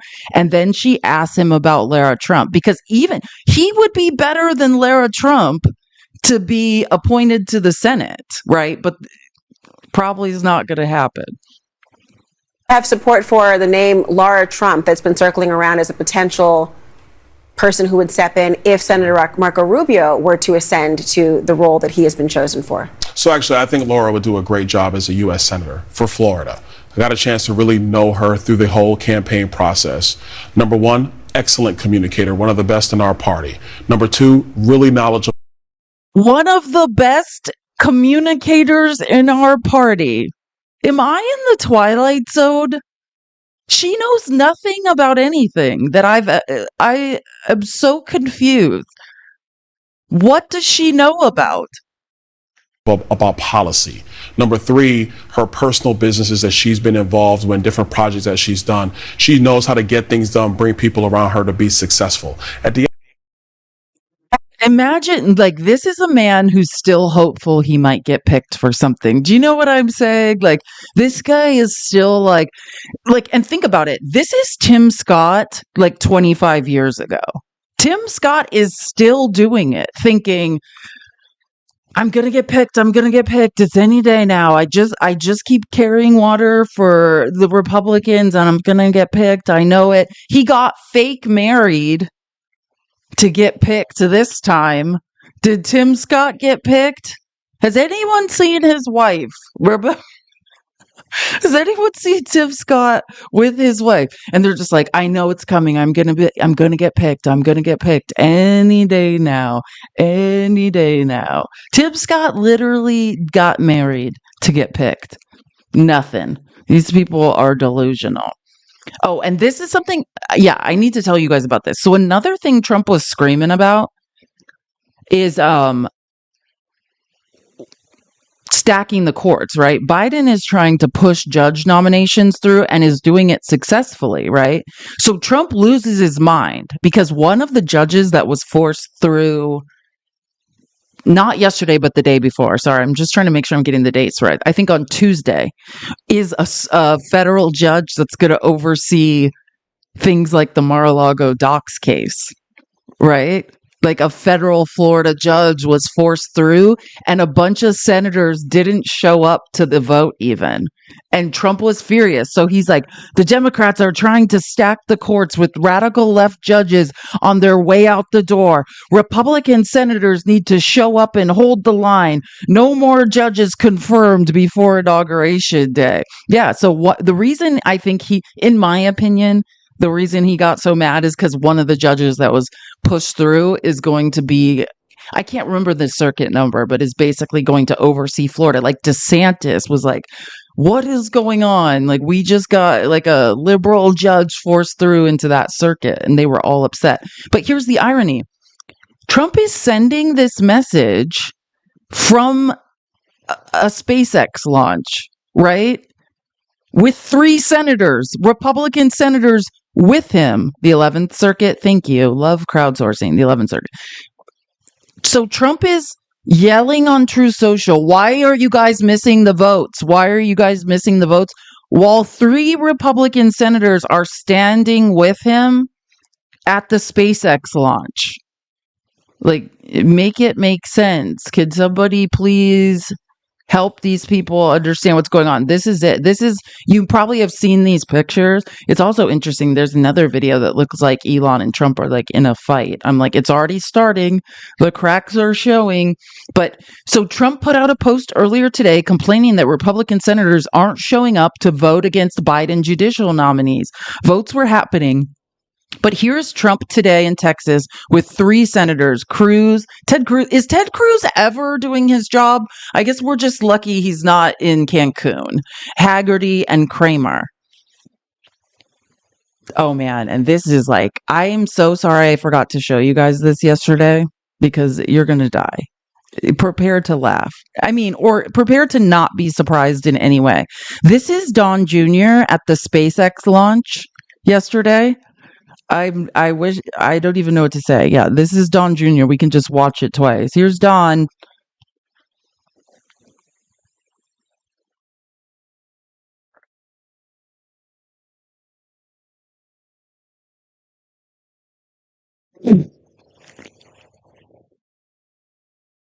I'm just saying, I'm just showing you guys a video of, he just is taking some toothpaste. He just got a little toothpaste out of his pocket, right, guys? Don Jr.'s just getting some toothpaste out of his pocket and cleaning his gums.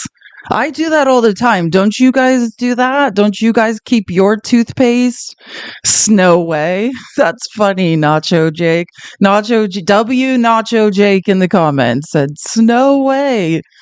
Yeah, you guys, don't you guys keep your toothpaste in your pocket?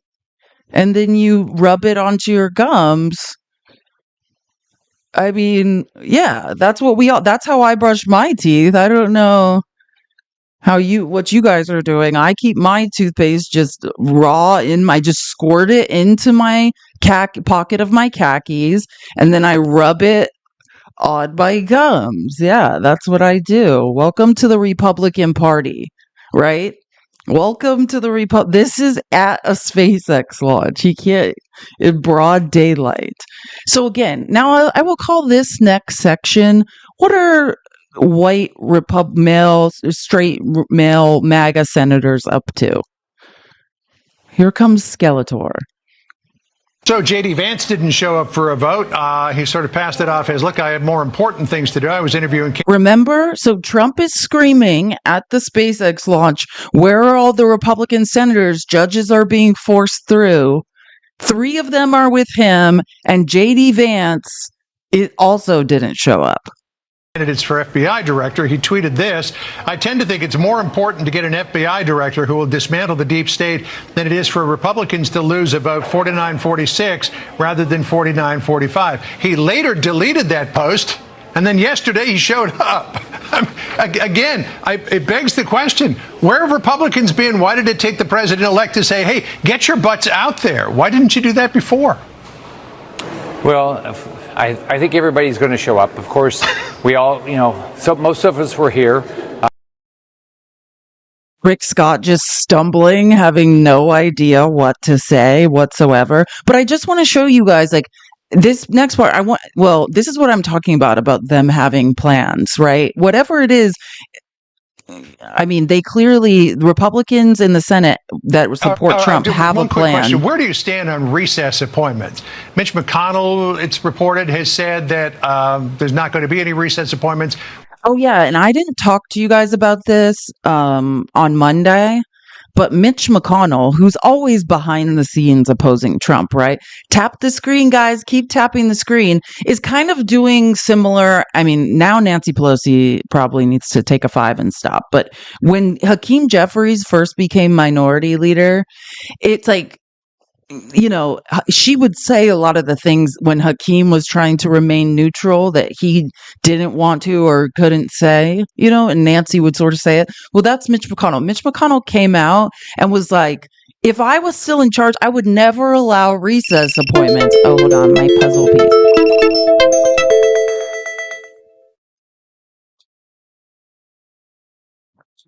Yay. Okay. Anyways, so Mitch McConnell basically came out probably to help his protege, the golden boy, John Thune, and said, hey, if I was in control, I would never allow recess appointments. This should not be happening, and kind of is trying to gather the Republicans around that idea of what are we talking about? Why would we as senators give up our power? So that's what Rick Scott's being asked about is, well, Mitch McConnell says he would never allow this. Would you support recess appointments? I think we've got to do everything. Everything's got to be on the table to get Donald Trump nominees approved as quickly as possible. When Trump became president in January 2017, his nominees did not get through quickly. That has got to change. So either we've got to get them through the Senate, or if we need to do recess appointments, we should do recess appointments. All right. So yeah, again, this was who Elon Musk wanted. Oh, quickly, someone's asking why I said puzzle piece. When I say that, when you're using TikTok Studio, I think it's to make sure you're a real human. Every so often, you have to when you have to move those puzzle pieces, you have to complete some sort of a thing to prove you're an actual human. And if you don't, then the live ends. And when I first started using TikTok Studio, I kept missing them. So the live would just randomly shut off. So that's why I just yell it out so I don't forget. So yeah, I'm not just yelling random words. That's what it is. I'm just pleased with myself for not letting the live shut down, because the first 3 times I used TikTok Studio, the lives basically just randomly ended. Okay, so moving along. Now, again, this is just a tour of Trump supporting senators. Rick Scott, who we just heard from, was the MAGA candidate for Senate Majority Leader, but John Thune beat him, right? Josh Hawley is a Trump sycophant, right? Well, I think the word ought to be, Jesse, that every single one of these nominees needs to have a confirmation hearing as quickly as possible. My plan is to support all of them, and I would just say to my Senate colleagues, listen, let these guys testify. Give them a shot. I know some of these Senate GOP folks are saying, oh, I've got concerns. That's what a hearing is for. Don't go out and bash these people until you've at least allowed them to make their case. And listen, I think they've got momentum. I thought the meeting today with Gates went great, and it's full steam ahead. So again, don't think the Republican Party cares, right? Like, don't think that they care about whether or not Matt Gaetz is trafficking children. They do not care. right? It's just they probably didn't have the votes. A 48-hour clock had started in the House. They were going to force a vote on the House floor, and Matt Gaetz probably didn't have the votes, right? And then that report was coming out regardless. So because of that, Matt Gaetz just withdrew from the nomination. But that's not because these Republican senators don't have a plan to force the rest of these nominations through. You know, Matt Gaetz isn't the only S predator, right? That's why I went through the police report of the alleged Pete Hegseth grape, right? And the RFK thing. Because I'm just saying, this plan is still going forward. Listen, now, this is what I'm talking about. January, when the House and Senate are back and you're sworn in for the new Congress, you've got to roll up as a group with these confirmation hearings before the 20th of January. You got to be ready to go. And then on the 20th, you hit them with a third wave of flood the zone with executive orders and everything the president's going to do. So just to be clear, this is the plan. They're talking, this is Tommy Tuberville, another person not qualified to be in government in any way, unless being a football coach somehow qualifies you to be in government. Self-confirmed white nationalist, in the words of Tommy Tuberville. Well, I'm white and I'm a nationalist. What's wrong with just saying I'm a white nationalist? Like, Tommy Tuberville's one of those. He's a senator from Alabama, and he's having this conversation, and Steve Bannon is saying, like, hey, once January 5th comes, we need to flood the zone with shit, like hundreds of executive orders. This is what the Heritage Foundation has been working on, right? Flood the zone with shit, overwhelm the news cycle with all these executive orders, all these crazy things happen. Have Nancy, here's an example of flooding the zone with shit. Have Nancy Mace distract every single Republican bigot while discussing who's in what bathroom. And then have Matt Gaetz resign or have Matt Gaetz withdraw his nomination while that's going on. Do you see what I'm saying? MAGA, if for any of you that are listening, you are being constantly distracted with culture wars while they make plans to privatize your Social Security and steal it from you, while they make plans to make it harder to buy a home, while they deregulate and give workers less rights, while a judge last week made it almost impossible for middle class and lower class people to get overtime. Hey, let's just talk about who's in what bathroom. Look over here. Look over here. That's what he means when he says flood the zone with shit. That is what he's talking about. The shit is the pointless culture wars argument. Hey, while every MAGA man thinks they're winning because they're deciding who goes in what bathroom, they will never notice that they are being robbed. That is what is going on in real time. You think you're getting these like little wins? Oh, look, we're sticking it to the libs. That's what they want you to think, is that you have won some prize. In reality, you're being robbed. Just think about it. Just let it sit with it and notice the strategy. They are talking about it out loud. Hey, flood the zone with a bunch of crazy shit. And while everyone's distracted reading that, then we do something else. Would you be supportive of that to get the confirmations of at least these frontline big things? Let me just play it. You got to be ready to go. And then on the 20th, you hit them with a third wave of flood the zone with executive orders and everything the president's going to do. Would you be supportive of that to get the confirmations of at least these frontline big things starting right after you guys are sworn in? Oh, yeah, that'll be done. We've already planned that. I mean, you have planned that? Yeah, that's been so planned. So you want to move it quickly? We have to. Now, we sworn in January the 3rd, but I think it's a couple of days after that. But we should have the SecDef, the Attorney General, the Secretary of Treasury. I don't think Tom Homan, he doesn't have to go through because he's a czar. He's one of those czars. But well, anybody do with the border. It ends up to being undersecretary, but you're right. He may not. Yeah. He may. But what about AG? You put AG in that first? Number one.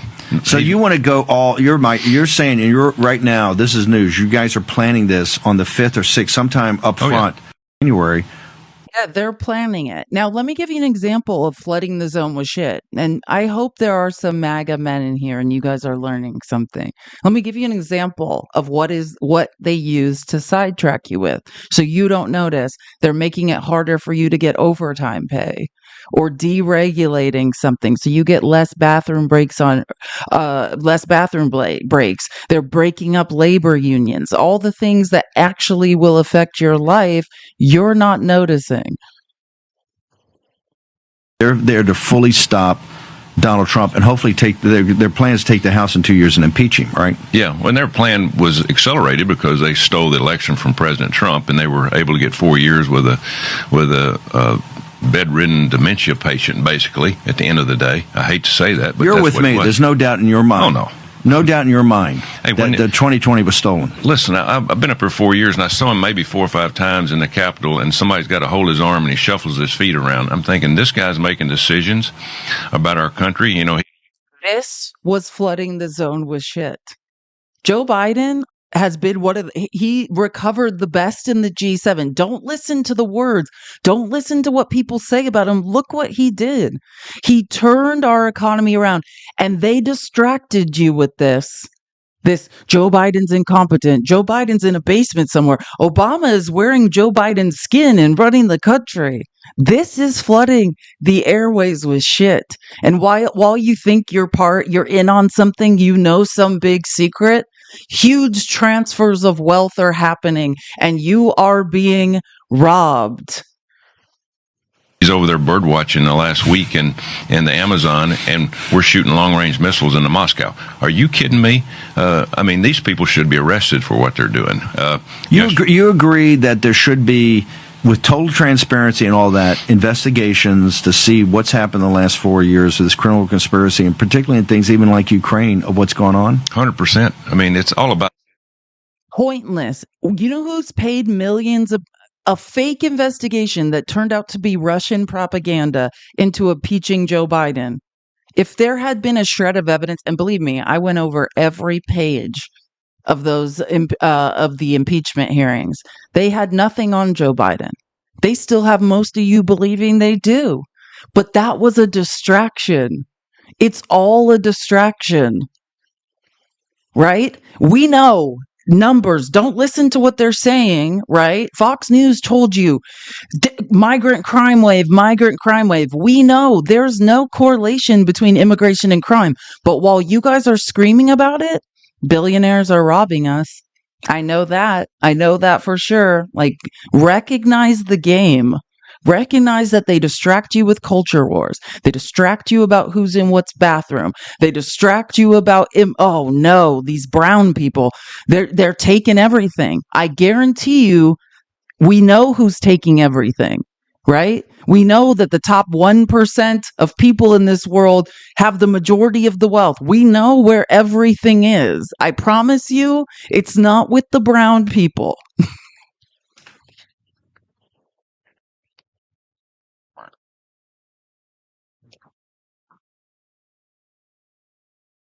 Okay, so again, and this is just to further talk about this narrative. Now we're talking about immigration again. I'm not in favor of sending the army in uniforms into our cities to. Forgot to say something I need to say. And this is just more part of white male senators, right? Rand Paul is nuts, right? He's a senator from Kentucky, and you want to talk about Russian propaganda? I mean, it's coming. Rand Paul is deep in it, right? He's obviously with he caucuses with the Republicans. I think in his mind, he believes he's some sort of like libertarian. I would say of any Republican saying they're anti-war, like him and Thomas Massey, I think they try to be, they're not, but they try. And look, now we find out Rand Paul has a line. Rand Paul doesn't like the military, but he certainly doesn't like the idea of what Trump's been saying. If you've been watching the news, articles and Tom Homan, the borders have been all over the news saying they're going to use the U.S. military. They're going to send the U.S. military on American soil into American cities. That's unconstitutional. Raising the U.S. Army and turning it on American citizens is unconstitutional. And you know that when Rand Paul is willing to say something against Trump, it must be bad. I'm not in favor of sending the Army in uniforms into our cities to collect people. I think it's a terrible image, and that's not what we use our military for. We never have, and it's actually been illegal for over 100 years to bring the Army into our cities. Army and our military are trained to shoot the enemy. They're not trained to get a warrant to do what they're doing. The police have a difficult job, but the people removing people from our country need to be a police enforcement domestic agency, not the military. While I'm all for remain in Mexico, I will not support an emergency to put the Army into our cities. I think that's a huge mistake. I'm not in. I mean, for Rand Paul to say that, you know, we've gotten to a weird place. Like, Rand Paul won't say anything to help anyone. When I saw this, I was like, wow. Like, even Rand Paul is like, what's going on? For Rand Paul, I just want you guys to know how unusual it is for Rand Paul to go on a network like Newsmax and go against Trump. It's just a sign that even Rand Paul's like, hey, I have a line and this is what it is. I mean, you want to talk about authoritarian? Well, and we'll get into it later. Actually, I think I'm going to do a separate live on it, but we're actually past authoritarian and fascism. We're moving straight into totalitarian. When you start turning your military on its own citizens, I mean, this is why this is what the founding fathers truly feared. Shard, thank you for subscribing. Love it. Truly, we are in a dangerous territory. Now let's hear from our border czar. If you're in the country illegally, you're not off the table. I mean, we've been looking for fugitives. There's over 1 million illegal aliens in this country who got due process at great taxpayer expense, were ordered removed by a judge, and failed to leave. So, do you hear what he's saying? So initially there was complete outrage. Guys, keep tapping the screen, share the live, gift, subscribe. I appreciate it so much. There was an initial, I have one message streak. Cam says, did you hear about the restaurant on the moon? Decent food, but no atmosphere. That's hilarious. I love it. I love a space joke. Thank you, Cam. That's hilarious. Again, if you want to donate, leave a message, a dad joke, whatever. I'll read it aloud. This is my Cash App and Venmo. So this is the border czar. People were initially outraged and they were like, what is going on? I don't understand. And so they spent all last week, if you watch, saying, oh, don't worry. It's just the criminals. We're just going to round up the criminals, right? And it's not going to be grandma. It's not going to be your abuela. Don't worry. What is Tom Homan saying now? The opposite. If you're in the country illegally, you're not off the table. I mean, we've been looking for fugitives. There's over 1 million illegal aliens in this country who got due process at great taxpayer expense, were ordered removed by a judge, and failed to leave. So they're also a priority. But we'll be moving on to those who may not be a criminal, may not be a fugitive, but they enter this country illegally, which is a crime, and they're here illegally, and they are not off the table. I want to be clear on that. Yeah. But if you're in the country. So again, we spent all last week listening to the Republicans say, oh, it's the criminals, don't worry, to calm people's initial fears that had voted for Trump. Now Tom Homan's, I guess we've switched narratives. Oh, just kidding. It's not. Now it could be your grandma. I'll tell you this, they don't have to help us, but they need to get the hell out of the way, because we're coming, we're going to do it. Which means This is Tom Homan now threatening officials in blue cities, basically. Blue cities, blue states, saying, hey, you don't have to help, but don't try to obstruct. But they need to get the hell out of the way, because we're coming, we're going to do it. Which means if I got to send twice as many resources to that sanctuary city, twice as many agents, that's exactly what I'm going to do. And I've been saying for the last several days that they need to study the law. They cannot help, but don't impede us and don't cross certain lines. There's a statute under Title 8 United States Code 1324 that talks about harboring and concealing an illegal alien. Knowingly harboring and concealing an illegal alien from ICE. They need to read that statute and become familiar with it, because if they cross that line, there will be consequences. So, look, we're prepared to take action, but I hope they come to the table and realize we are prioritizing the worst of the worst first. Help us do that. Help yourself make your community safer. That's what you're supposed to be doing. Do you understand that this is exactly what Schindler did? They said, oh, don't worry, it's criminals, or it's just these people. And that's what that famous line is. They came for these people, then they came for these people. And when they came for me, I looked around and there was no one left, kind of thing. Like that's what they tell you at first. And then you get comfortable with deportations and they tell you, oh, but it's the criminals, right? It's okay. Now we need to move on to something super important. This is why I said, I've seen so many disturbing things going on since yesterday, and this is what I'm talking about. So actually, let me make sure I get this. I want to make sure I get this. Normally I would just say, oh, there was a congressional hearing on DEI, but that's not what it is. So I need to make sure I get the actual words right of what this is. Let me pull up because I wrote it down somewhere thinking I'm not going to remember how to correctly say this. Yeah, here we go. It's the Dismantle Diversity, Equity, and Inclusion Act. Okay, so this is the bill markup session, right? So when someone submits a bill and says, we intend to bring this for a vote, right? Then they have a session where they all talk about it. So what this essentially is another example, and we'll go through this because, there's a great article in the Washington Post today detailing it. Actually, maybe I should show you that first. It might be, for continuity's sake, it might be better if I show you that first.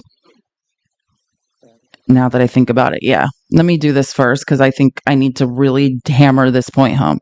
Everyone should read this article. It's in today's outline. If you want a link to join the Discord, where in the future, every clip and every article I'm showing you is in the Discord. This is just one of my TikTok accounts at FeliceNavi.live. Just send a message, ask for a Discord link, and we'll get you one.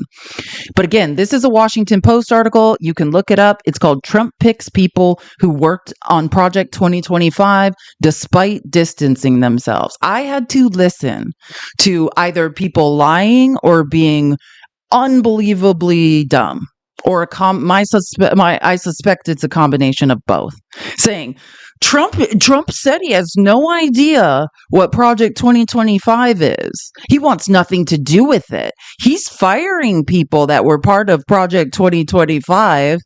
I'm here to tell you that he is now appointing people. The guy who wrote the section of Project 2025 on the FCC, his name's Brendan Carr. He just appointed him to oversee the FCC. Do you see what I'm saying? He is appointing the authors of certain sections of Project 2025 to go out and do what they were appointed to do. So just to be clear, you guys got. You guys are marks. You are continually lied to, or you're pathological liars who are complicit in lies. You can choose which one you are. Let me know what you decide. But this is what whoopsies. Oh, I hate how it resizes. Sorry, one sec. So, but just over 2 months later, Trump has won the presidency and is assembling an administration that includes some picks for key positions that stand in stark contrast to his repeated efforts to distance himself from Project 2025.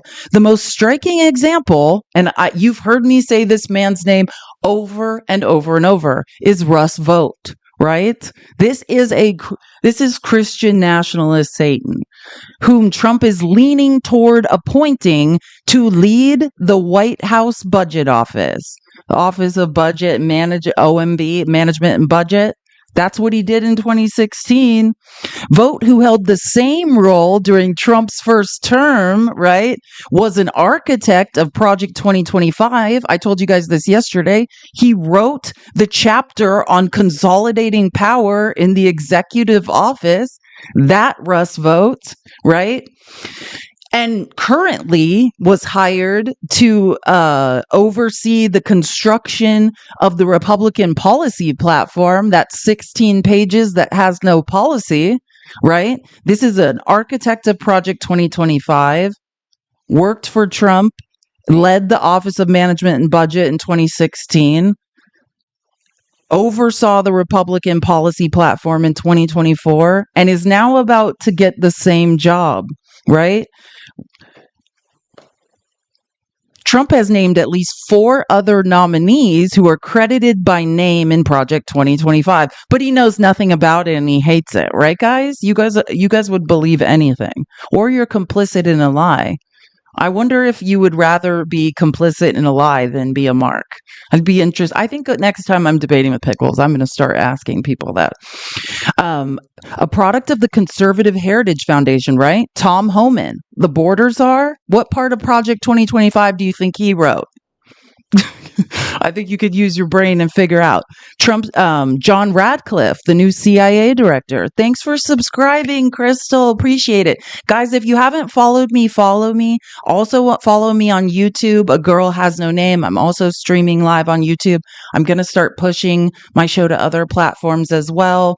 I do rely on your tips and donations to keep my show going. This is my Cash App. A Girl Has No Name. I think I said everything. And yeah, again, if you want a link to the Discord, just message my other TikTok account, FeliceNavi.live, and we'll get you one. So again, Tom Homan, the border czar, right? Project 2025 author.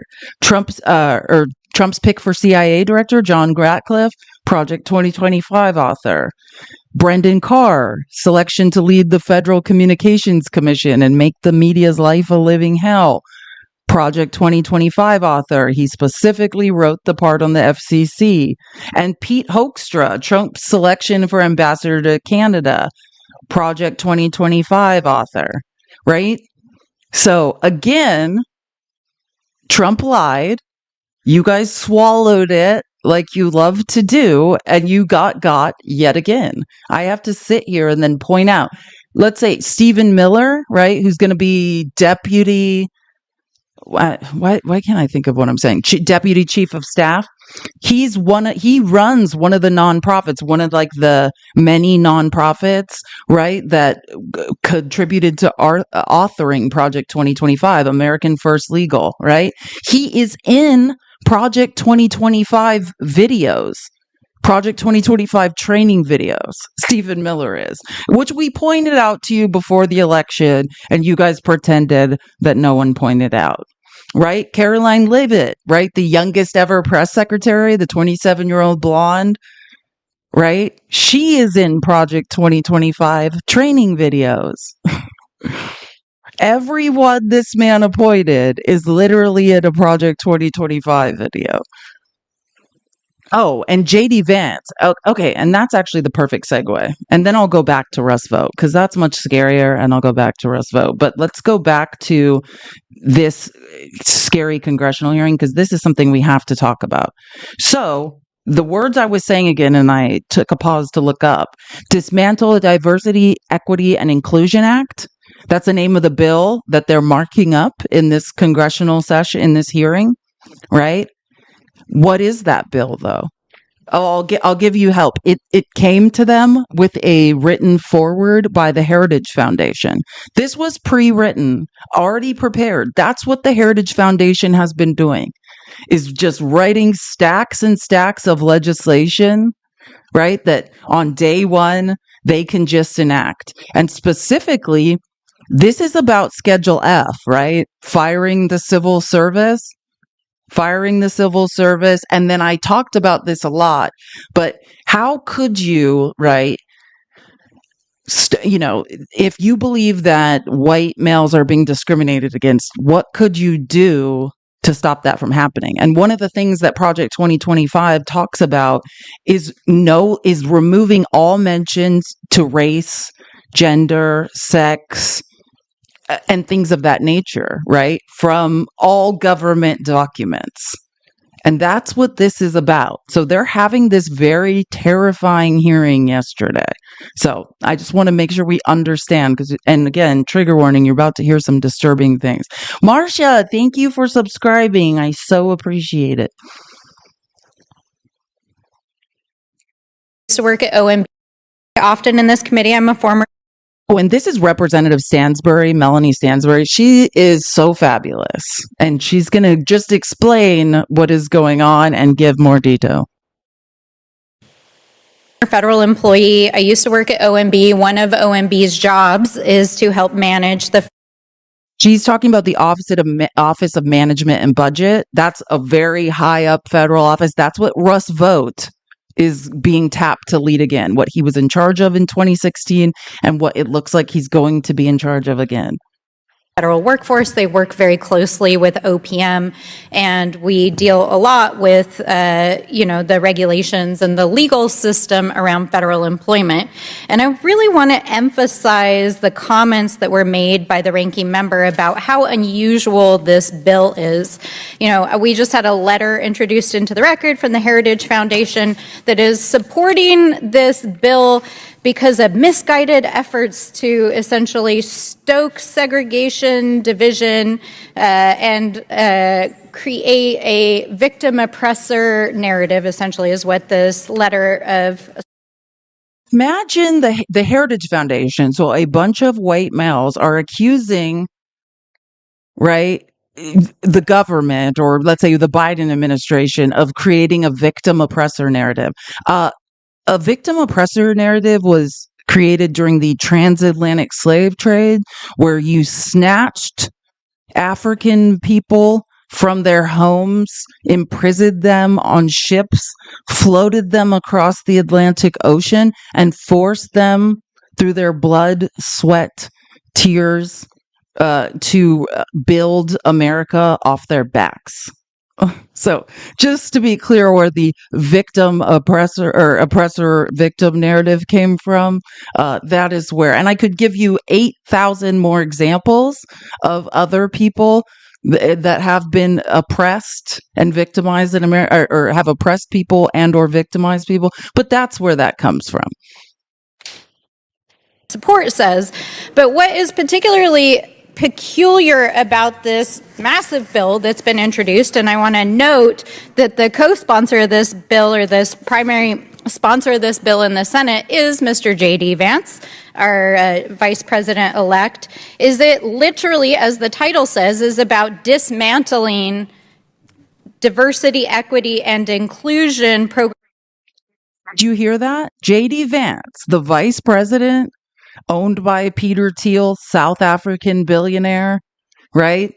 Friend of the Heritage Foundation. When they found out J.D. Vance was the VP pick, what's his name? Kevin, I can't remember his last name right now. The president of the Heritage Foundation was on a step and repeat at the RNC, was like, yes, he's co-sponsoring this bill.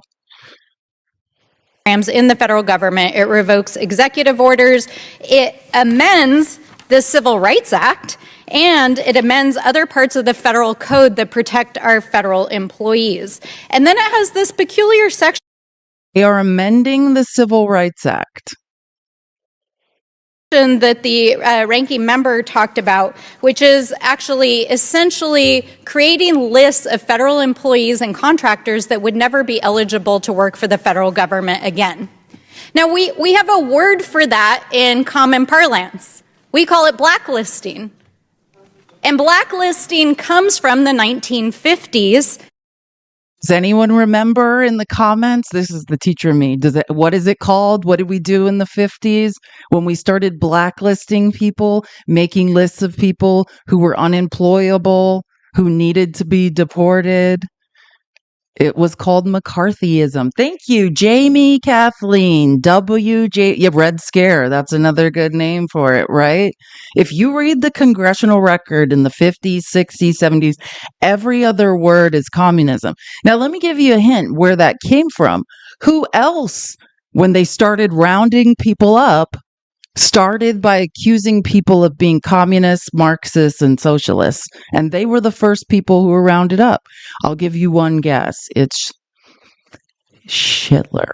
Yep, that's exactly right. You take the people that are ideologically opposed or educated and understand, right, the rise of fascism, the rise of authoritarianism, the rise of totalitarianism looks like. Next were the intellectuals, right? The professors. We can't have these people running their mouths and telling people what's going on. And that's what Schedule F was, right? Trump had this lined up to go if he was reelected in 2020, right? It is the blacklisting of certain groups of people from being eligible to work in the federal government, right? That's one of the branches, or I'm sorry, they're called pillars of Project 2025. It's a training program where they indoctrinate and get you to sign something saying, I will be loyal to, there's a loyalty pledge. I will only be loyal to President Trump. That's one of the pillars they've been working on for years, creating a database of people that have signed pledges that will only be loyal to the Republican Party and to Trump. So now they have to get these people out and replace them. And that's what Schedule F was about. When here in this House of Representatives, there was a committee on un-American affairs that was convened under Joe McCarthy. The purpose of that was to purge the federal government and to accuse federal employees and blacklist them from future federal employment. So I'd like to say welcome to the new House Committee on Un-American Affairs and to the new McCarthyism, because we have arrived here today Will the with gentle this lady bill. yield? So let's talk about Will the what gentle lady yield? exactly is trying to be accomplished No. by this bill and by the I'm sorry, I didn't mean to invite you up. I read your comment and I accidentally double clicked. I don't even know how I did that. I apologize. But I saw what you said and I was trying to just say, yeah, that makes sense. But then I accidentally did that. So I apologize. upcoming administration, which the vice president-elect is participating in here. Now, okay, let's take the argument to its logical extension that this is really about making sure that we have qualified individuals inside the federal government. So my question is then, why is the president-elect choosing absolutely unqualified cabinet secretaries to be at the head of every single agencies? We've got... So please understand that, right? This is allegedly what we have heard over and over and over is that, we can't have DEI. That's just giving unqualified Black and brown people or unqualified women or unqualified disabled people jobs, right? But that's not the case, is it? Is Miles Austin unqualified? No, he's one of the highest ranking generals in the military. That's the Black man that's the Secretary of Defense right now. Right? He's actually unbelievably overqualified. Now, who is unqualified is the man Trump nominated. He's a predator who paid someone off, who, filed a police report because they were raped by him, right? And does he have any background in the military that would make him qualified to lead the Department of Defense? Is he a general? Is he somewhere near a general? No. Even Republicans say he is grossly unqualified.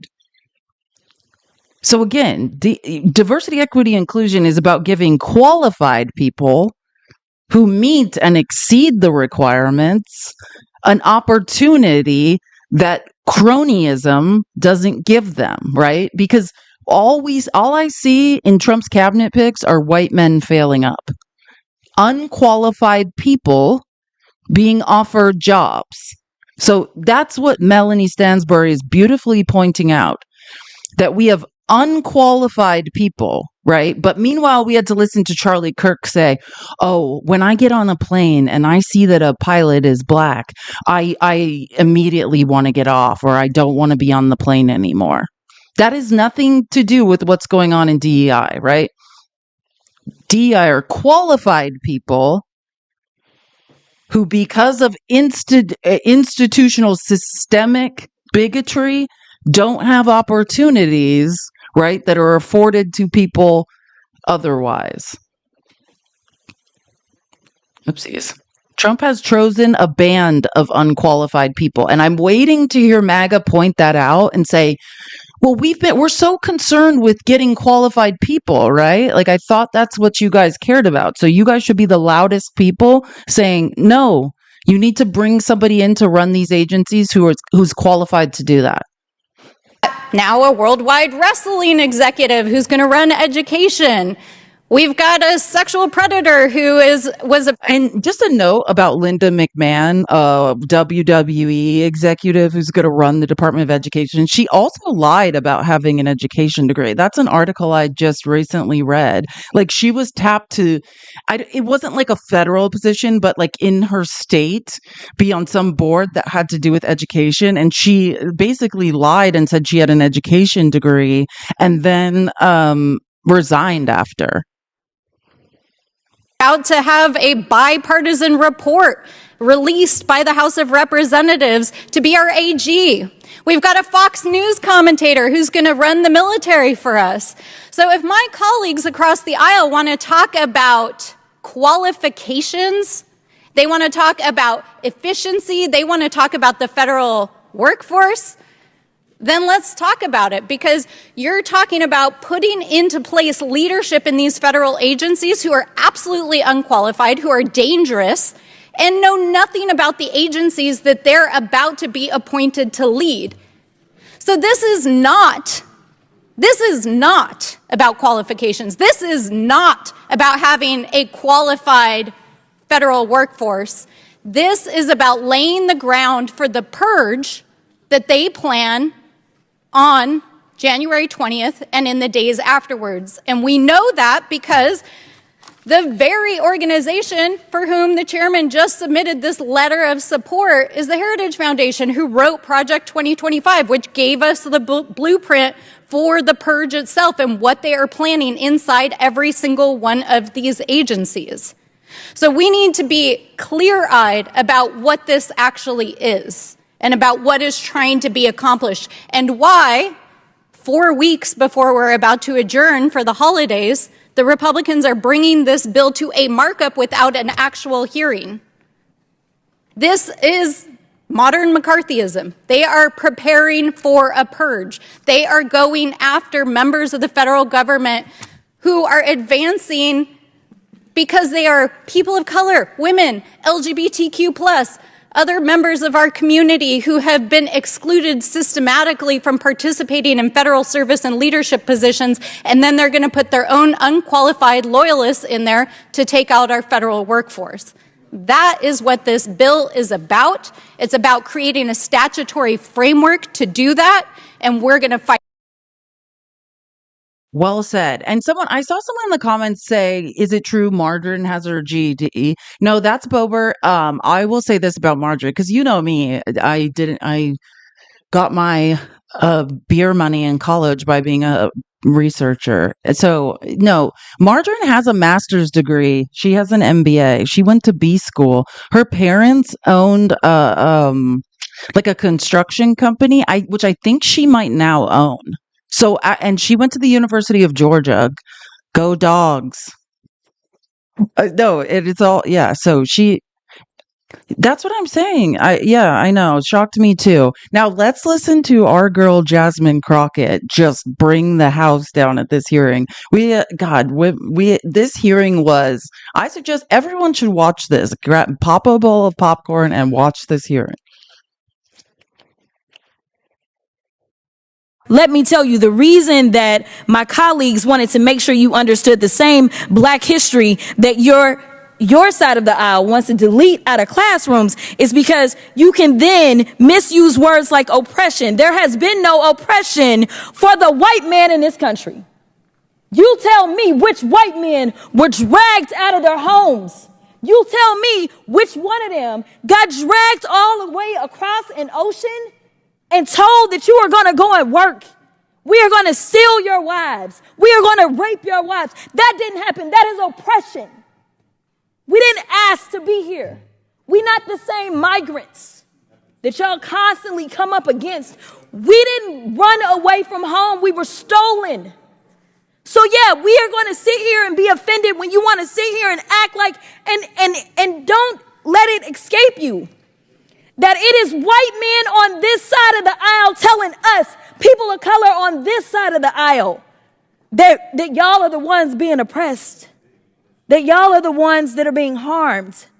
That's not the definition of oppression. You tell me the prolonged, cruel, or unjust treatment that you've had, and we can have a conversation. You could start with Exodus. The final thing that I will say, That was literal vegetable Clay Higgins, bigot, also moonlighting as a vegetable, who believes that J6 was actually FBI agents on something he calls ghost buses. Yeah, that's who said that. And Clay Higgins is in fact not Jewish. I believe he's referring to Exodus in the Bible and making reference to the Hebrew people who were enslaved by Egyptians, also a minority group, included. Not on your side, Clay, but thank you for that. Diversity works. And until you can show me data, you could start with Exodus. The final thing that I will say, diversity works. And until you can show me data that says otherwise, I think that we need to go back to being a country that listens to experts and gets out of our feelings and recognizes again that racism is real in this country. And until we stop pretending that it's not, we will not solve the problems that we are consistently facing. And that will bring real unity that we seek when we're looking for a more perfect union. So, and I just want to speak to what she said, because she said something very apropos and intelligent, which was like, well, hey, show me the data and we'll have that conversation, because I also am willing to have it. Like, I promise you, the day that white people are a minority and are being disproportionately discriminated against, I will fight for you too. And what I mean by that is they are called impact studies. The legislation around diversity, equity, inclusion, or like one of its kind of sister, affirmative action, things of that nature, you have to understand where it comes from. These are quantitative studies that are being done. They're called impact studies, and then it's determined based on data analysis. Hey, this group of people is being disproportionately harmed by our legislation, right? It's data that's being analyzed. And then from that data, legislation to correct, right, that discrimination is born, right? So I promise you, the day that the data shows that white people are being disproportionately discriminated against, I will be the first person fighting for your equity and equality in this country. 100%. I will fight for any minority group who an impact study shows is being disproportionately discriminated against, as should we all. Now, do you guys know Summer Lee? Summer Lee is like one of my heroes. You're going to love this. Not in favor of the Dismantle Diversity, Equity, Inclusion Act, or what it maybe would more aptly be called the dismantling any semblance of support or opportunity for certain American acts. And we know who those Americans are. Americans who have not enjoyed centuries of unfair advantages by keeping others enslaved or segregated or disenfranchised or incarcerated or redlined or gerrymandered or excluded by law. Americans who've lived with disabilities or had their relationships criminalized or their gender expression demonized. If we're being honest here, this bill, which will wipe out every diversity, equity, and inclusion program in our federal agencies, plus those who contract with us, plus those who receive grant money, plus our schools, is nothing new. This is just the final piece of a decades-long obsession with targeting and dismantling anything that might give marginalized people a fair shot, including DEI programs, which honestly started the second the Civil Rights Act passed. Policies like affirmative action and diversity, equity, inclusion are the closest things we've had to the mythical bootstraps that some of my colleagues insist historically and currently harmed communities need to pick themselves up by. After centuries of efforts to keep us out of schools and universities, from jobs and elected office, Republicans targeting these policies are no accident. Why do predominantly conservative white men believe that the success of a black person or the opportunity or access of a black person is an existential threat to them. DEI is not given any unfair advantage that society itself does not already confer on certain Americans. It merely exists to ensure that all other people, that women, minoritized folks, queer folks, disabled folks, have the same opportunities to succeed and thrive in our workforce and our schools as people who have not had those opportunities systematically and legally stripped from them do. Is our country not greater when all of us have opportunities to succeed and contribute and survive? Our success and our survival as a nation is bound together. I love that woman. Someone said Summer Lee's my rep. She's my hero. I love Summer Lee. I love Jasmine Crockett. Timothy, Timothy, thank you so much for the donation. He said, thank you for all the research you do. Very intelligent. Thank you. That is the best compliment I could ever get. And Christy says, I learned the other day a group of baboons is called a Congress. I found it extremely insulting to the hard work and productivity of baboons.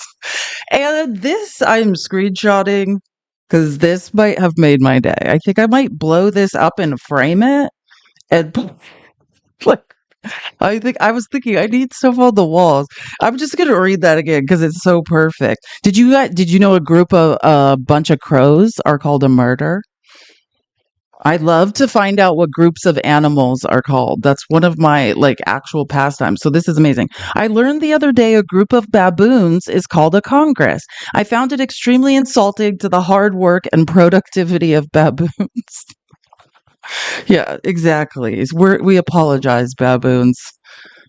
That's all we can do is apologize. What DEI does not do is give some kind of magical pass to better jobs, like some of our colleagues are implying.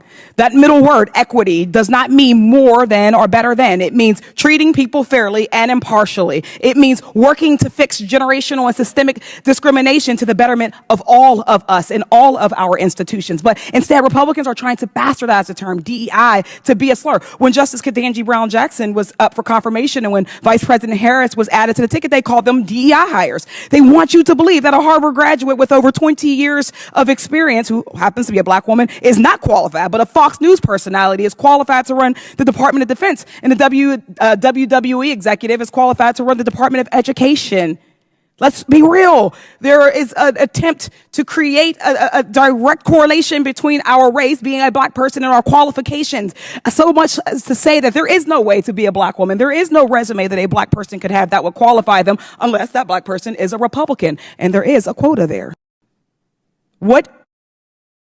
And there is a quota there, Byron Donalds and Tim Scott. I don't know if they're accepting any new ones at this time. Candace Owens. There's a definite quota and no upward mobility. Essentially, you're just a human shield, a talking human shield. So they could say, see, a minority is saying what we're saying. Right? If they think about if Tim Scott and Byron Donalds were valuable and they were truly being considered for vice president, they'd be in the cabinet now. Tulsi Gabbard, the least qualified person on earth, has been picked. Right? Like Tim Scott is way more qualified than Tulsi Gabbard. Just saying.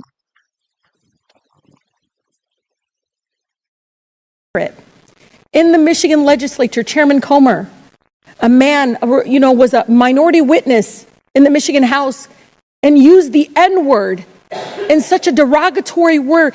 My own state representative was in tears afterwards, thinking of her child, her beautiful, lovely son, adult son, but just thinking, my God, he thought that it was okay, that he was somehow emboldened to use that word. In the people's capital in Lansing, Michigan. We have a lot of work to do. I just think this is not it. We got to make sure that we're focused. This is not it. It is going to be our new motto. Like for the next 2 years until the midterms, that can be our motto. This is not it. No, really. We got to make sure that we're putting people in the room. That sometimes we got to make sure they are in the room together because they're not going to come in the room together unless we require it or urge it to happen, because we know if we do that, then all the services, the way we move as a federal government, will be reflective in a way of leading with that compassion I think that is needed. I just urge us to please just step back and understand that. And I'm not going to tell you, I fully understand where you're. I just know that there's no way you don't know that racism is very clear in these spaces, especially here in an institution that wasn't ready for someone like me. And sure the heck sometimes isn't even ready for the American people, our own neighbors across our country, that will have to be inflicted in coming to get whatever services. God, it's something beautiful if they can look at somebody that is reflective of them. Amen to what she said. I mean, that's the point. I think the coolest thing, which, by the way, DEI is not some mandate to hire certain people. I went to DEI training in the tech industry, and that's really what it was. It was certain people you'd never necessarily be in a room with or learn to understand and have the opportunity to find out what all your strengths, all your weaknesses are, and how you all can work together as a group. I would say we all loved it. It was super fun. Okay, and now we're moving on to the next type of discrimination we are now all facing. Or should we say discrimination, or Nancy Mace wants to be in the media? Oh, actually, and before we do this, I'm going to prove that to you, because I just saw the best article actually come out. Hold on. I'm going to start not searching while you guys are all watching me, but I found this article right before it just came out right before we started. And I suggest when you're having to, unfortunately, now have these conversations, I don't know why it doesn't update faster. Well, whenever, I think there's a delay, but whenever it updates, I will show you what I'm talking about. So this article will be useful when we have to, unfortunately, have these conversations. Guys, I'm 10 subscriptions away from my goal. Can we get to 10 subscriptions? Tap the screen, share the live. I would highly appreciate it if we could reach my goal. I don't know why it's taking so long to update, because here we go. Okay. So again, this article just came out right before I started the live. And this is such a great resource. It's in today's outline in the Discord. Representative Nancy Mace finally mastered the right-wing media universe. And what is that talking about? I touched on this, but unless you deeply follow politics, you may not understand that this is real. Nancy Mace, her whole thing when she was first elected was that she was going to do it differently. She was a unequivocal supporter of the LGBT, T included, QIA. That's what she ran on. Does anyone remember this? Put a comment in the, or say yes if you remember that Nancy Mace, that was her thing. Nancy Gates, that's funny. Nancy Mace, that was her thing. She wasn't exactly saying that she was pro-choice, but her point was, I've been raped. I've been a victim of SA. I understand the need for abortion services. And then she was decidedly the most moderate of moderate. And she was like, I unequivocally support the LGBTQIA, right? That was what she ran on. So imagine how we've got to hear of her being a giant bigot. She stands for literally nothing. Nancy Mace. And the quotes here, you can look up this Washington Examiner article if you want. They did a profile on her specifically about her overwhelming support of the LGBTQIA, right? She spoke to the conservative Washington Examiner in March 2021, telling reporter Brad Palumbo, quote, I strongly support LGBTQ rights. Now, is there a T in there? Is there a T in there? I just want to make sure. Okay. And equality. No one should be discriminated against. Thank you so much for subscribing, Nana. She acknowledged that this might be in conflict with questions of religious liberty, but added that she had friends and family who had identified as LGBTQ. Quote, having been around gay, lesbian, and transgender people, has informed my opinion over my lifetime, she told Palumbo. May shared the article on her public social media account, picking out some of the quotes she offered. Oh, and believe me, they dredged that up and they are burying her online. This is a woman who 2.5, 3 years ago had an entirely different personality and was a outspoken supporter of the transgender community. But then she learned to play the MAGA game, right?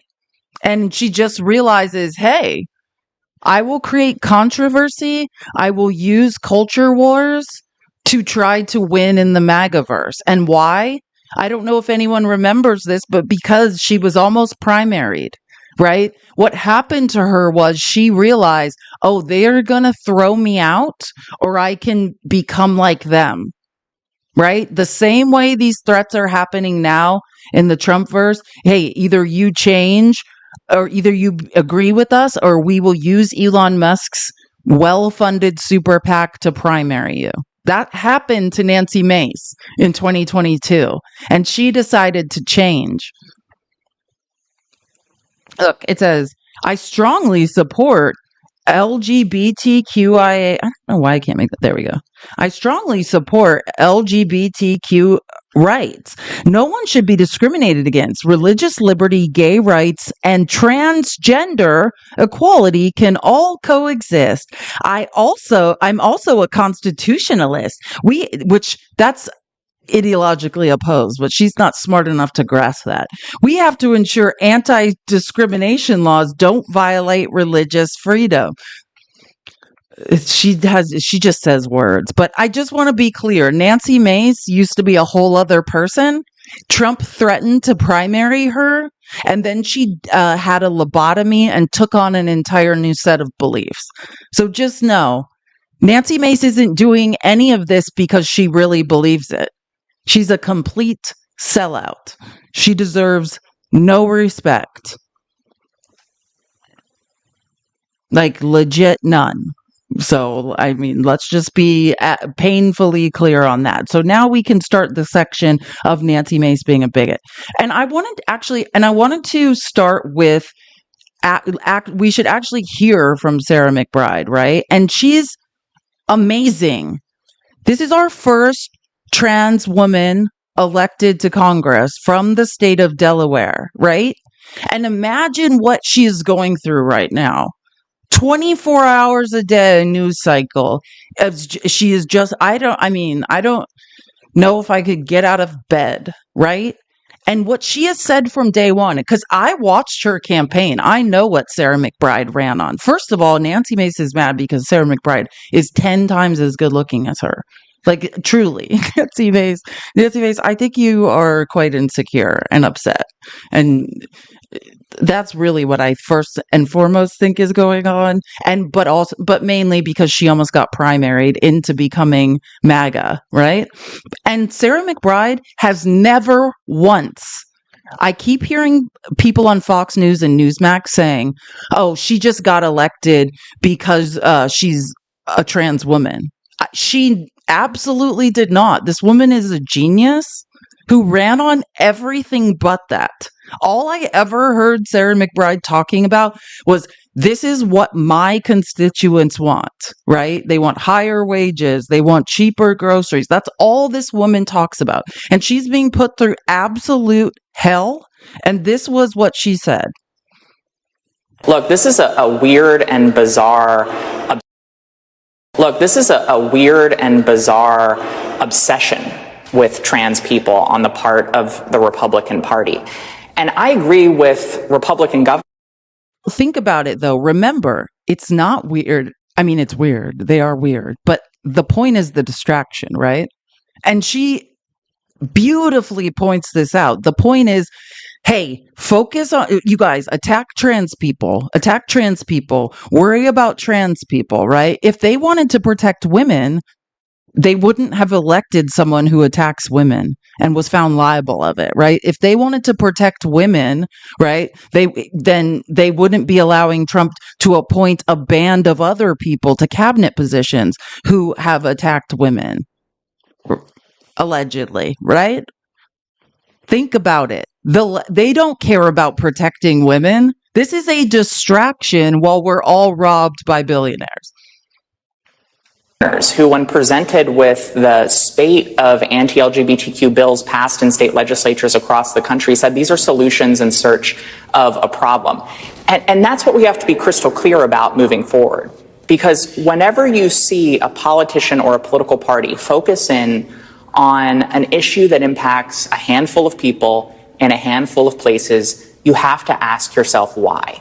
And the answer to that is they are trying to distract. They are trying to distract from what they are actually doing. And over the next 4 years, every single time we see any member of the Trump-Vance administration talk about trans people, talk about immigrants, talk about Muslims, talk about any vulnerable group in this, they're trying to distract from what they are actually doing. And over the next 4 years, every single time we see any member of the Trump-Vance administration talk about trans people, talk about immigrants, talk about Muslims, talk about any vulnerable group in this country, look what they're doing with their right hand, because I can guarantee you at that same moment, they are working to pick the pockets of American workers. They're working to fleece seniors by privatizing Social Security and Medicare. They're working to undermine the critical programs and benefits that Americans of every background and every political persuasion rely on to just get through the day. And that's what these efforts are. They are an effort to distract from the real issues that are plaguing this country and to distract from what Donald Trump and J.D. Vance will do with their nearly unchecked power. All right, Congressman. Imagine you are under constant attack 24 hours a day and still are smart enough, are strong enough to have the presence of mind to effectively identify that. To know, oh, this isn't about me. This isn't about the transgender community. All culture wars is a distraction while billionaires rob us. Unflappable. That's a great word. Unflappable. And TikTok addict said wag the dog. It's a perfect example of wag the dog. I talk about it all the time. Wag the dog. And any Republican men in here, think, use your brains, your critical thinking skills outside of what you've been told. What difference does it ultimately make who's in what bathroom? How contradictory is that? If it was about protecting women, why aren't women being protected in any way? Why is there never any legislation passed to protect women? Why is everybody in the Republican Party always allegedly violating women, right? It's not about that. It's just a distraction. While we continue fighting, first it was gay marriage, right? Now I think we're all moving to a point where we just have to let that go. This is the new gay marriage argument, right? They were distracting us with the gay marriage argument around the housing crisis, which was a bust. Who benefits in this boom bust of capitalism? Capitalists, people with, that's in the bust.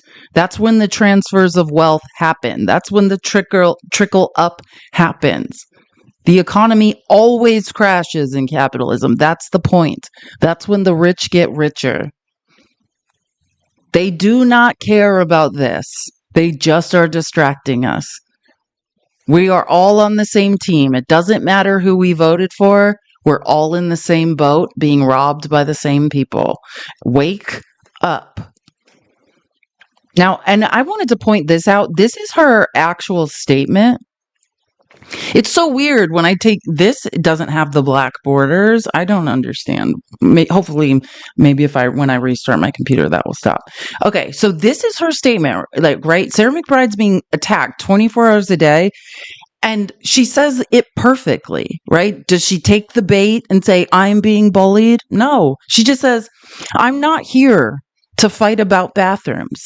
I'm here to fight for all Delawareans and to bring down costs facing families. That's all I've ever heard Sarah McBride talk about. I've never once heard her talk about trans issues.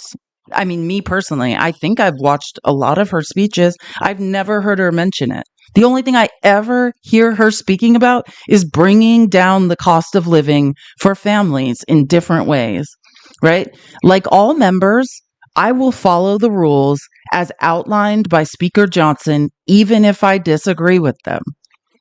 The effort to distract from the real issues facing this country hasn't distracted me over the last several days as I've remained hard at work preparing to represent the greatest state in the union come January. I mean, this woman is unflappable. Great word. That's a great way to describe her. Serving in the 119th Congress will be the honor of a lifetime, and I continue to look forward to getting to know my future colleagues on both sides of the aisle. Each of us were sent here because voters saw something in us that they value. I have loved getting to see those qualities in the future colleagues that I've met, and I look forward to seeing those qualities in every member come January. I hope all my colleagues will seek to do the same with me.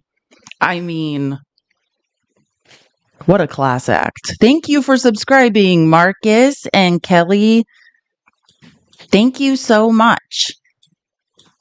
Oh, and probably missed some because it looks like we're over 301. Thank you so much. Live the beach life, Leilani, Zemo, Steve, Jess. I'm trying to scroll up. Kristen, 1_E_engineer, probably an electrical engineer, Freebird. Thank you guys so much. I appreciate it. But please understand, Sarah McBride is above the fray. And I can say this as someone who's obsessed with politics. The only thing I've ever heard her talk about is lowering the cost of living for people in Delaware. That's it. Under attack 24 hours a day. Does she even lose focus for 1 minute? No. Delaware, you elected a winner. See, Sarah McBride is a new member of Congress and has been nothing but magnanimous about this situation because this bill was created just to shame her and to float wild conspiracies. She's shown no evidence that anyone has felt uncomfortable in a bathroom at Capitol Hill because there was a trans woman in the bathroom, that anyone has been attacked. She wants to bully.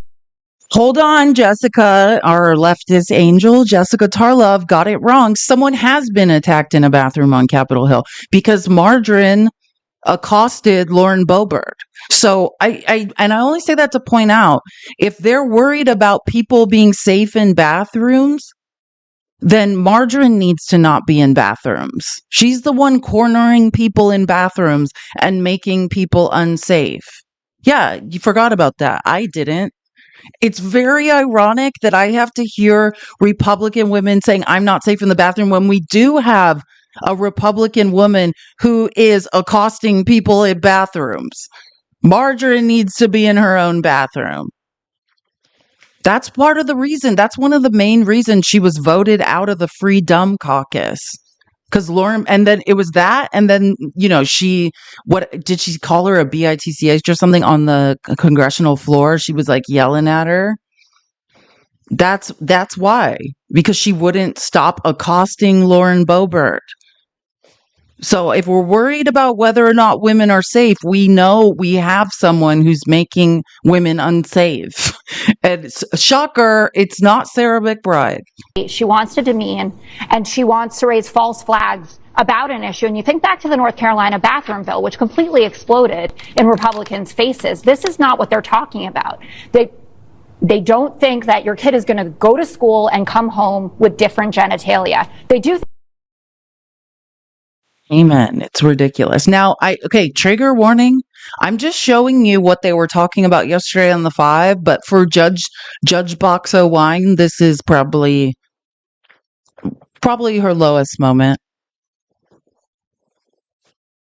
Never say anything before Sarah McBride existed. Why last year when there were no trans members? Because she's confronted by the situation in Congress. Nancy Mace is not afraid of Sarah McBride. Didn't you learn that the American people don't want this? That the majority of people don't want to be kowtowing to a 0.01% of people who want to enter into my bathroom? I don't want a guy who's dressed as a woman, who thinks he's a woman, whether he has his thing or not. I don't want to him in my bathroom. I don't want to think about it. I don't want to wash my hands near him.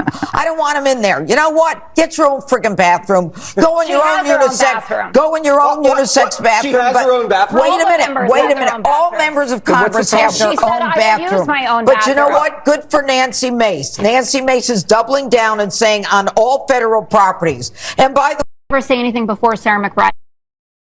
So again, if you're not allowed to attack people in bathrooms on federal properties, we do know someone that should be removed from Congress. It's not Sarah McBride. Okay, again, trigger warning, just preparing you. None of this is good. 4 years ago, I came out as transgender while serving as student body president in college. At the time, remember, they're saying she has no accomplishments. Well, there's one. Student body president in college, that's a pretty big accomplishment. All she has are accomplishments, just to be clear. She's absolutely remarkable. I was scared. I worried that my dreams and my identity were mutually exclusive.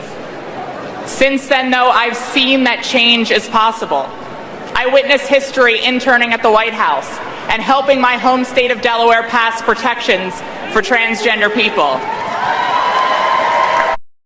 Do they let random unaccomplished people intern at the White House? Can somebody tell me? I tried to be a congressional page. I know what those applications look like. Believe me, either you have to be a Nepo baby and like be the child of somebody very famous or very rich, or you have to be unbelievably accomplished. Oh, she's gorgeous. That's what I was trying to say. I think Nancy Mace is really upset about that. Just eating up the applause. You became famous basically by being the first woman at the Citadel, right? First female graduate. How do you feel about her rise to this kind of prominence? Being a member of Congress is a big deal, and I can't see any other accomplishment other than being a transgender. Well, I've broken many glass ceilings. As you said, I was the first woman to graduate from the Citadel, the Military College of South Carolina. I'm the first Republican woman ever elected to Congress from the great state of South Carolina. It is offensive that a man in a skirt thinks that he's my equal. 4 years ago, I came out as Nancy Mace is again, now think about what I showed you. This is a person who 2.5, 3 years ago ran on, was elected, and was a unbelievable supporter. She was going to be, there's an article about her. I think it was in the New York Times, but don't quote me. It was either New York Times or Washington Post. And it was like a caucus of one, like Nancy Mace is going to do it different because she was like on the cusp of pro-choice. She was pro-women and she was pro-LGBTQIA. Look at her go now. Trump said, I'm going to primary you unless you get on board. Now she's the most hateful person. She's given Margarine a run for her money. She stands for absolutely nothing.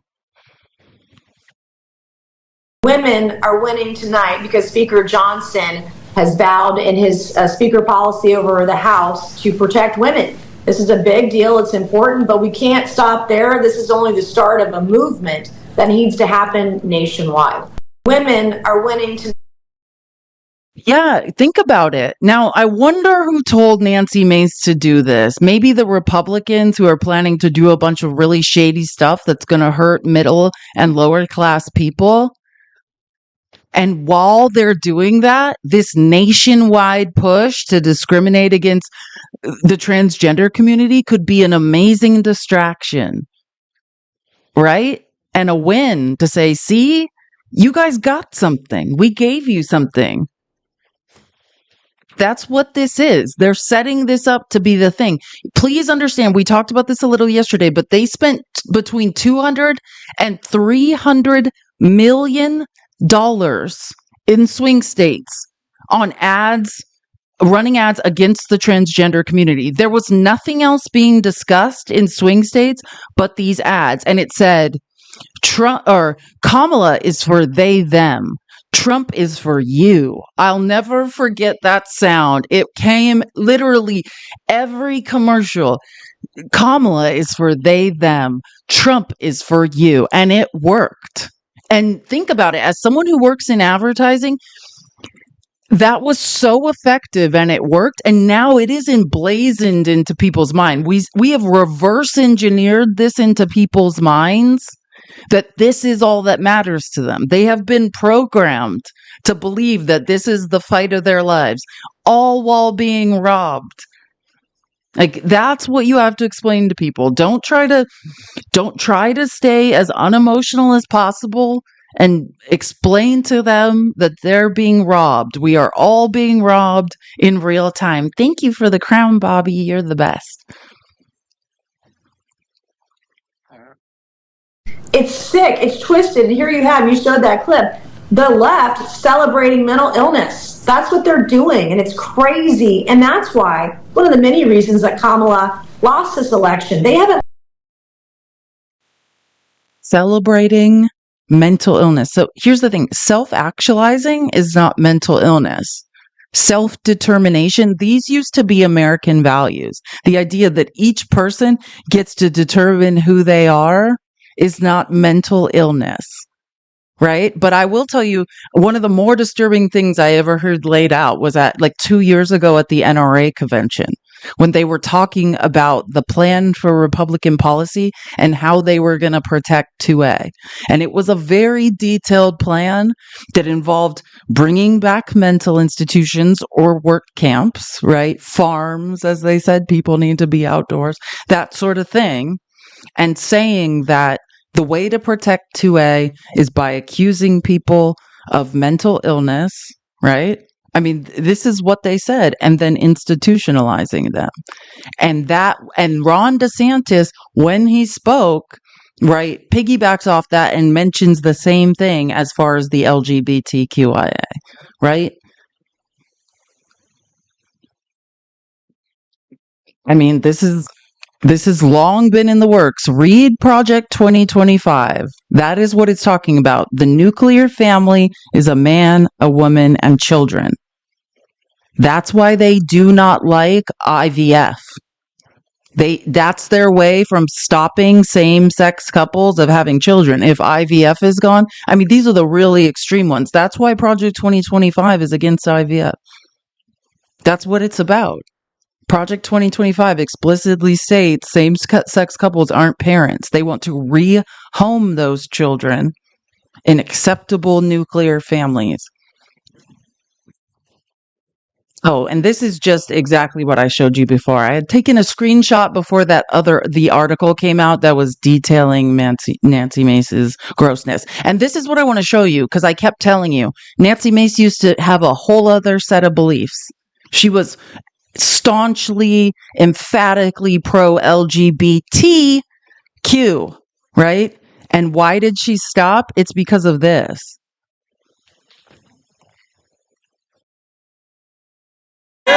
She candidate. She went to New York and stood in front of the magnificent Trump Tower. Has anyone ever heard of Trump Tower? And did a commercial insinuating that I was endorsing her. She's standing over in front of Trump Tower in New York. I'm saying, can you believe this? It was untruthful, just like everything else she does. Thankfully, this June, you have the chance to dump these grandstanding losers and replace them with two rock-solid America First champions.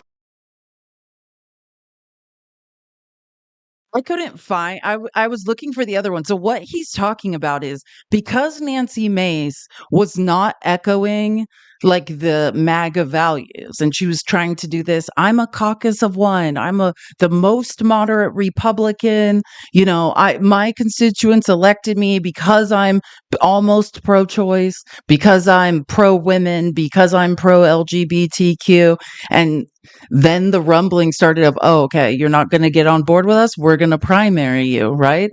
And then she went and she tried to stand outside of Trump Tower. I didn't look too long, but I'll find the video someday and show you guys. It's hilarious. It's like her trying to position herself because she couldn't get reelected unless she somehow had the backing of Trump, but didn't. He is right. It's really weird what you did. And she's like trying to look like somehow Trump's on her side, and she's like outside of Trump Tower pretending it's like him endorsing her, but it wasn't. And she realized when she started getting called out constantly, as someone who's never missed a Trump rally, he was dragging her up and down the stage. And then all of a sudden, every belief she had changed. I mean, I don't know how else to really put it, but that's what happened. Every single belief she had changed. Well, Trump has been working the phones. He's been upping the pressure on Senate Republicans, even calling some of them directly. This is as J.D. Vance. Oh, let me give you a little background on this. And this is what the plan is, right? Like Trump is talking about this and calling people behind the scenes and basically saying the richest man in the world has the richest super PAC in the world. You get on board with who I want to put in my cabinet or you're gone. Like, I mean, we've heard the overt threats from people like Margarine and Tommy Tuberville. Well, I guess they're worse behind the scenes. He's been upping the pressure on Senate Republicans, even calling some of them directly. This is as J.D. Vance is also making the pitch. He was up on Capitol Hill with Matt Gaetz yesterday, meeting with some of those Senate Republicans. And we're told by a Trump official that those meetings were productive. But we're also told that behind the scenes, the Trump team has been playing hardball, and they've been giving an ominous warning to any Senate Republicans who might oppose his nominees. One Trump advisor telling our John Carl that the message is, quote, if you are on the wrong side of the vote, you're buying yourself a primary. That is all. And there's a guy named Elon Musk who is going to finance it. The Trump advisor added the president gets to decide his cabinet, no one else. This comes as yesterday, those Republicans on the House Ethics Committee voted against releasing that report into the investigation on Matt Gaetz around allegations of sexual misconduct and illicit drug use. Gaetz has denied all wrongdoing. Some Senate Republicans are saying, though, that the contents of the report, even if it's not formally released, will get out during those Senate confirmation hearings. But it's not just about Gaetz, is it, right? It goes for everyone. Get on board with what I want or you are gone. I just have one more thing I want to show you guys. I'm thinking, like, should I just scroll? Okay, here it is. It's almost a book recommendation. Or it will be. But this is, I think his name's Jeff Jarvis. It could be John. No, I think it's Jeff. He's a famous journalism professor, like in New York City. Also an author, so smart. I would be looking at all my leaders and going, did you just BS me for an entire 6 weeks before the election? I just reread Hannah Arendt's The Origins of Totalitarianism, and I cannot tell you how relevant it is to today. What has gone on in totalitarian regimes before is what is happening in this country right now. It is fascism. His generals called him fascist. Joe Scarborough called him fascist. And now the fascist is in charge. And it is journalism's job to cover it that way, not to back off and say, okay, well, that's it, we lost. Let the fascism happen. No. It says a lot more, actually, Scott, about them than it does about their beliefs, because they believe it. They just don't care because they believe in their own careers more. And that's the part that's disgusting to me. I was joking during the break that I'm going to recuse myself from this discussion because I may have mentioned I do host a morning show, a cable morning show that competes with Joe Scarborough. So I don't want to seem like this is sour grapes, but I am going to quote from Broadcast News and say, let's never forget this is about us, not them. There was an element of that from them going down there. And then to treat it, I called it the Yalta Conference, to treat it like it was the Yalta Summit somehow, more like Reykjavik, like there's somehow these exalted high elected officials. It's just, again, I'm recusing myself, so I'm not commenting on it. I'm just noting it, Professor. It's noted. Yeah, and they acted as if they were doing us a big favor, and nothing of value came out of it. They acted a little bit like they were kind of caught and had to confess it going in. And again, I think that they didn't really think about their colleagues. One colleague, I think very bravely, subtweeted and said that one should not normalize, even though Joe said he was normalizing. Katie Fang did that, and I respect her immensely for the courage to do that. I wonder what all the other MSNBC hosts must have been saying as they sat at home and did a spit take, trying to figure out what to do now. And it puts, I think, them all in a difficult position. Yes, the ratings are down on MSNBC. The ratings, I think, here are down too. I don't think it's because it was liberal or Democrat or conservative. I think it's because we're all exhausted. We're terribly tired. But we also need journalists to be able to represent our interests and to cover what's happening and not kiss the ring. if you don't know who Jeff Jarvis is, this guy is truly amazing. I say it's a book recommendation because I'm going to make it one. I took a screenshot. I bought this book this morning on my Kindle, so I'll be reading it too. It's The Origins of Totalitarianism. If you want a screenshot really quick, by Hannah Arendt. I've been reading on totalitarianism because like that is what I think. I think authoritarianism is just this generic word, but when you look at like Stalin and some of these World War II dictators, you were into totalitarianism. So I do think I will be reading this and referencing it. I think we all should. I love a book, you know me. And here's like one of the reasons I love Jeff Jarvis. You know who was a student of his? I always recommend that everyone follow Decoding Fox News. She's like does quantitative analysis, statistical analysis, research, like journalism. The woman is a genius. If you don't follow Decoding Fox News on some platform, follow her. She's amazing. She got or Jeff Jarvis is the one that got the grant to fund the beginning of Decoding Fox News. Now she's, self-funded, like, through subscriptions and stuff. But yeah, I just think, you're a good professor when you're creating. I can't remember the woman's name who runs Decoding Fox News, but that is pretty impressive. One more clip. This is him talking about Joe Scarborough. It was only 2 weeks ago today that Joe Scarborough was calling Donald Trump a fascist. And I was grateful for that because he had the courage to do that when the New York Times and the Washington Post and CNN and NPR did not face the fascism at the door. And now it's inside and he goes and visits. And what's so upsetting about that is obviously I've identified myself now as a liberal. And NBC was kind of all we had. The New York Times and the Washington Post has angered liberals tremendously through the coverage. CNN tries to be balanced and do this. MSNBC was the last liberal outpost of media. And I know you might start laughing at me. The New York Times and the Washington Post are liberal. We'll disagree about that. But MSNBC was that. And there was no good reason to go and pay obeisance in advance. Nothing journalistic came out of this visit. They came and it was all off the record. Oh, we're going to ask him for an interview. Well, obviously Trump's going to want the airtime. That's fine. No value came.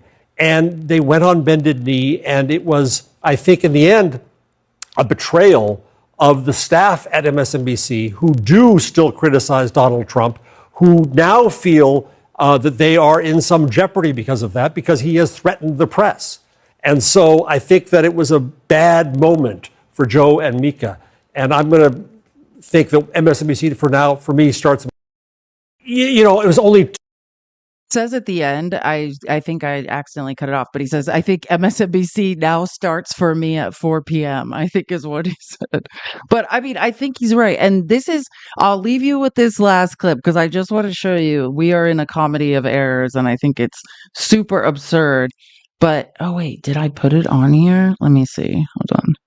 I might have to get it from my other. Give me 1 second to find it. Because this is the reality of what we're in right now is. I don't even want to say it out loud. What's his name? Mike the Pillow Guy, right?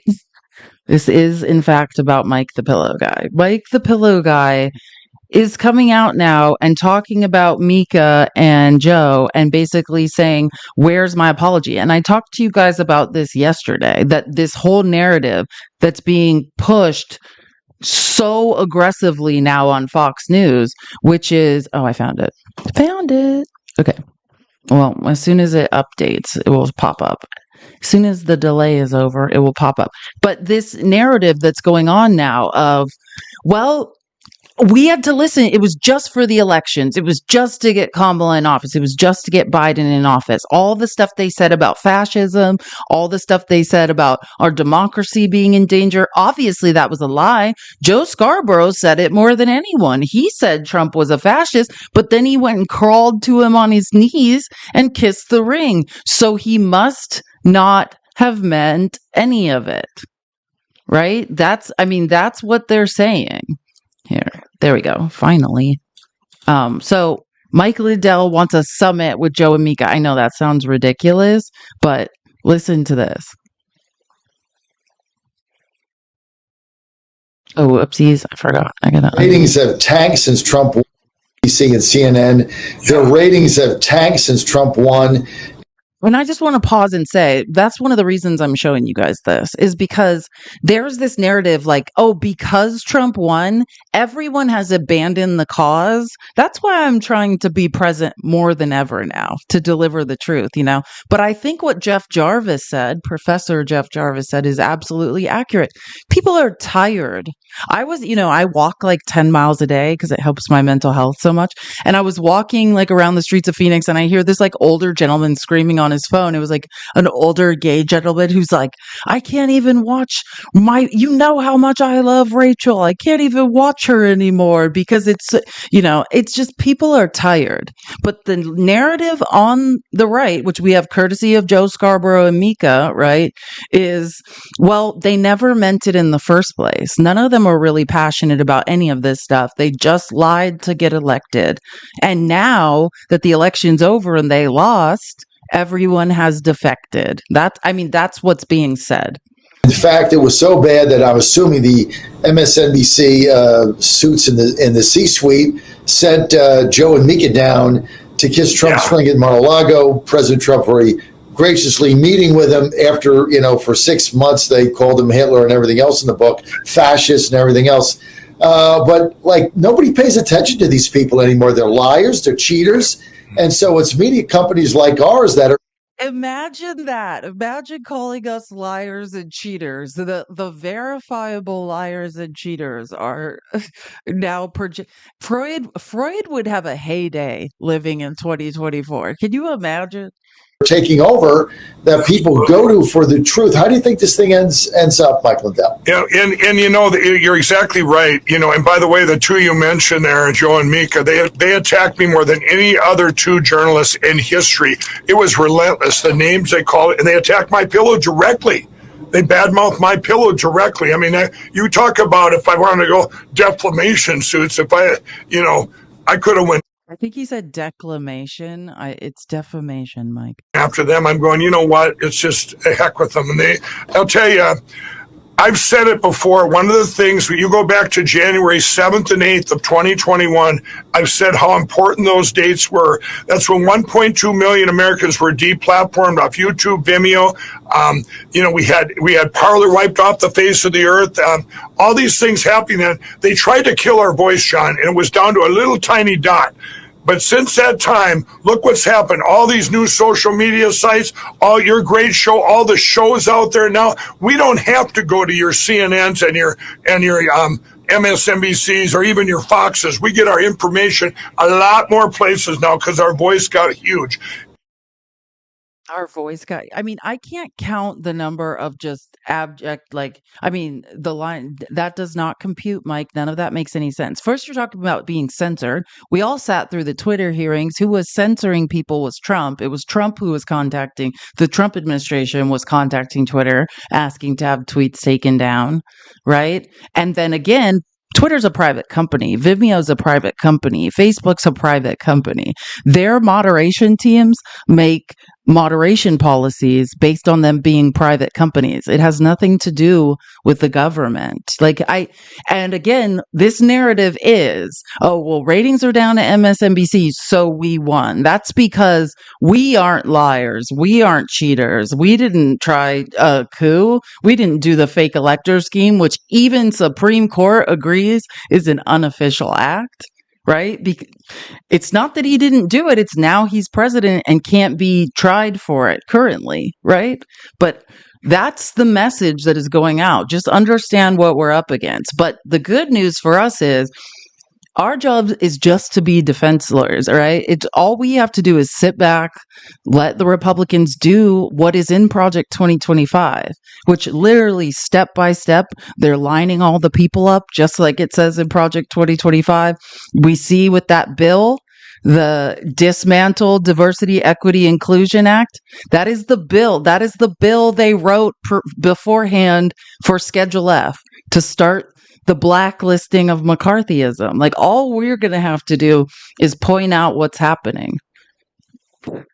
which, I mean, it's harder to defend someone in office, right? To defend that they're doing a good job, especially during a pandemic. We had a hard 4 years. Now we just have to point out that Trump's an incompetent bigot, right? Who, and when I say bigot, I'm not talking, I mean, he is, but I'm not talking about a bigot who's discriminating against even other races, which he is, right? I'm talking about a bigot who is going to specifically marginalize the middle and lower class, who's going to dismantle unions, who's going to make it harder to get overtime pay, who wants to privatize Social Security and Medicare, right? Things that are going to affect everybody, all of us. I say, I don't care who you voted for, you're still on my team. We're all stuck together on the same team. Unless so you win the lottery, we're all trapped on the same team. Anyways, I think we will leave it there for today. Thank you guys so much for your support. I told you guys earlier today, I've been having a bad week. One of my beloved aunts died suddenly, and it's been, one of the people that loved me most. So I've had a really hard day. So I really appreciate you guys getting me through it and supporting me and being my chosen family. So thank you. I will see you guys tomorrow. Have a great day.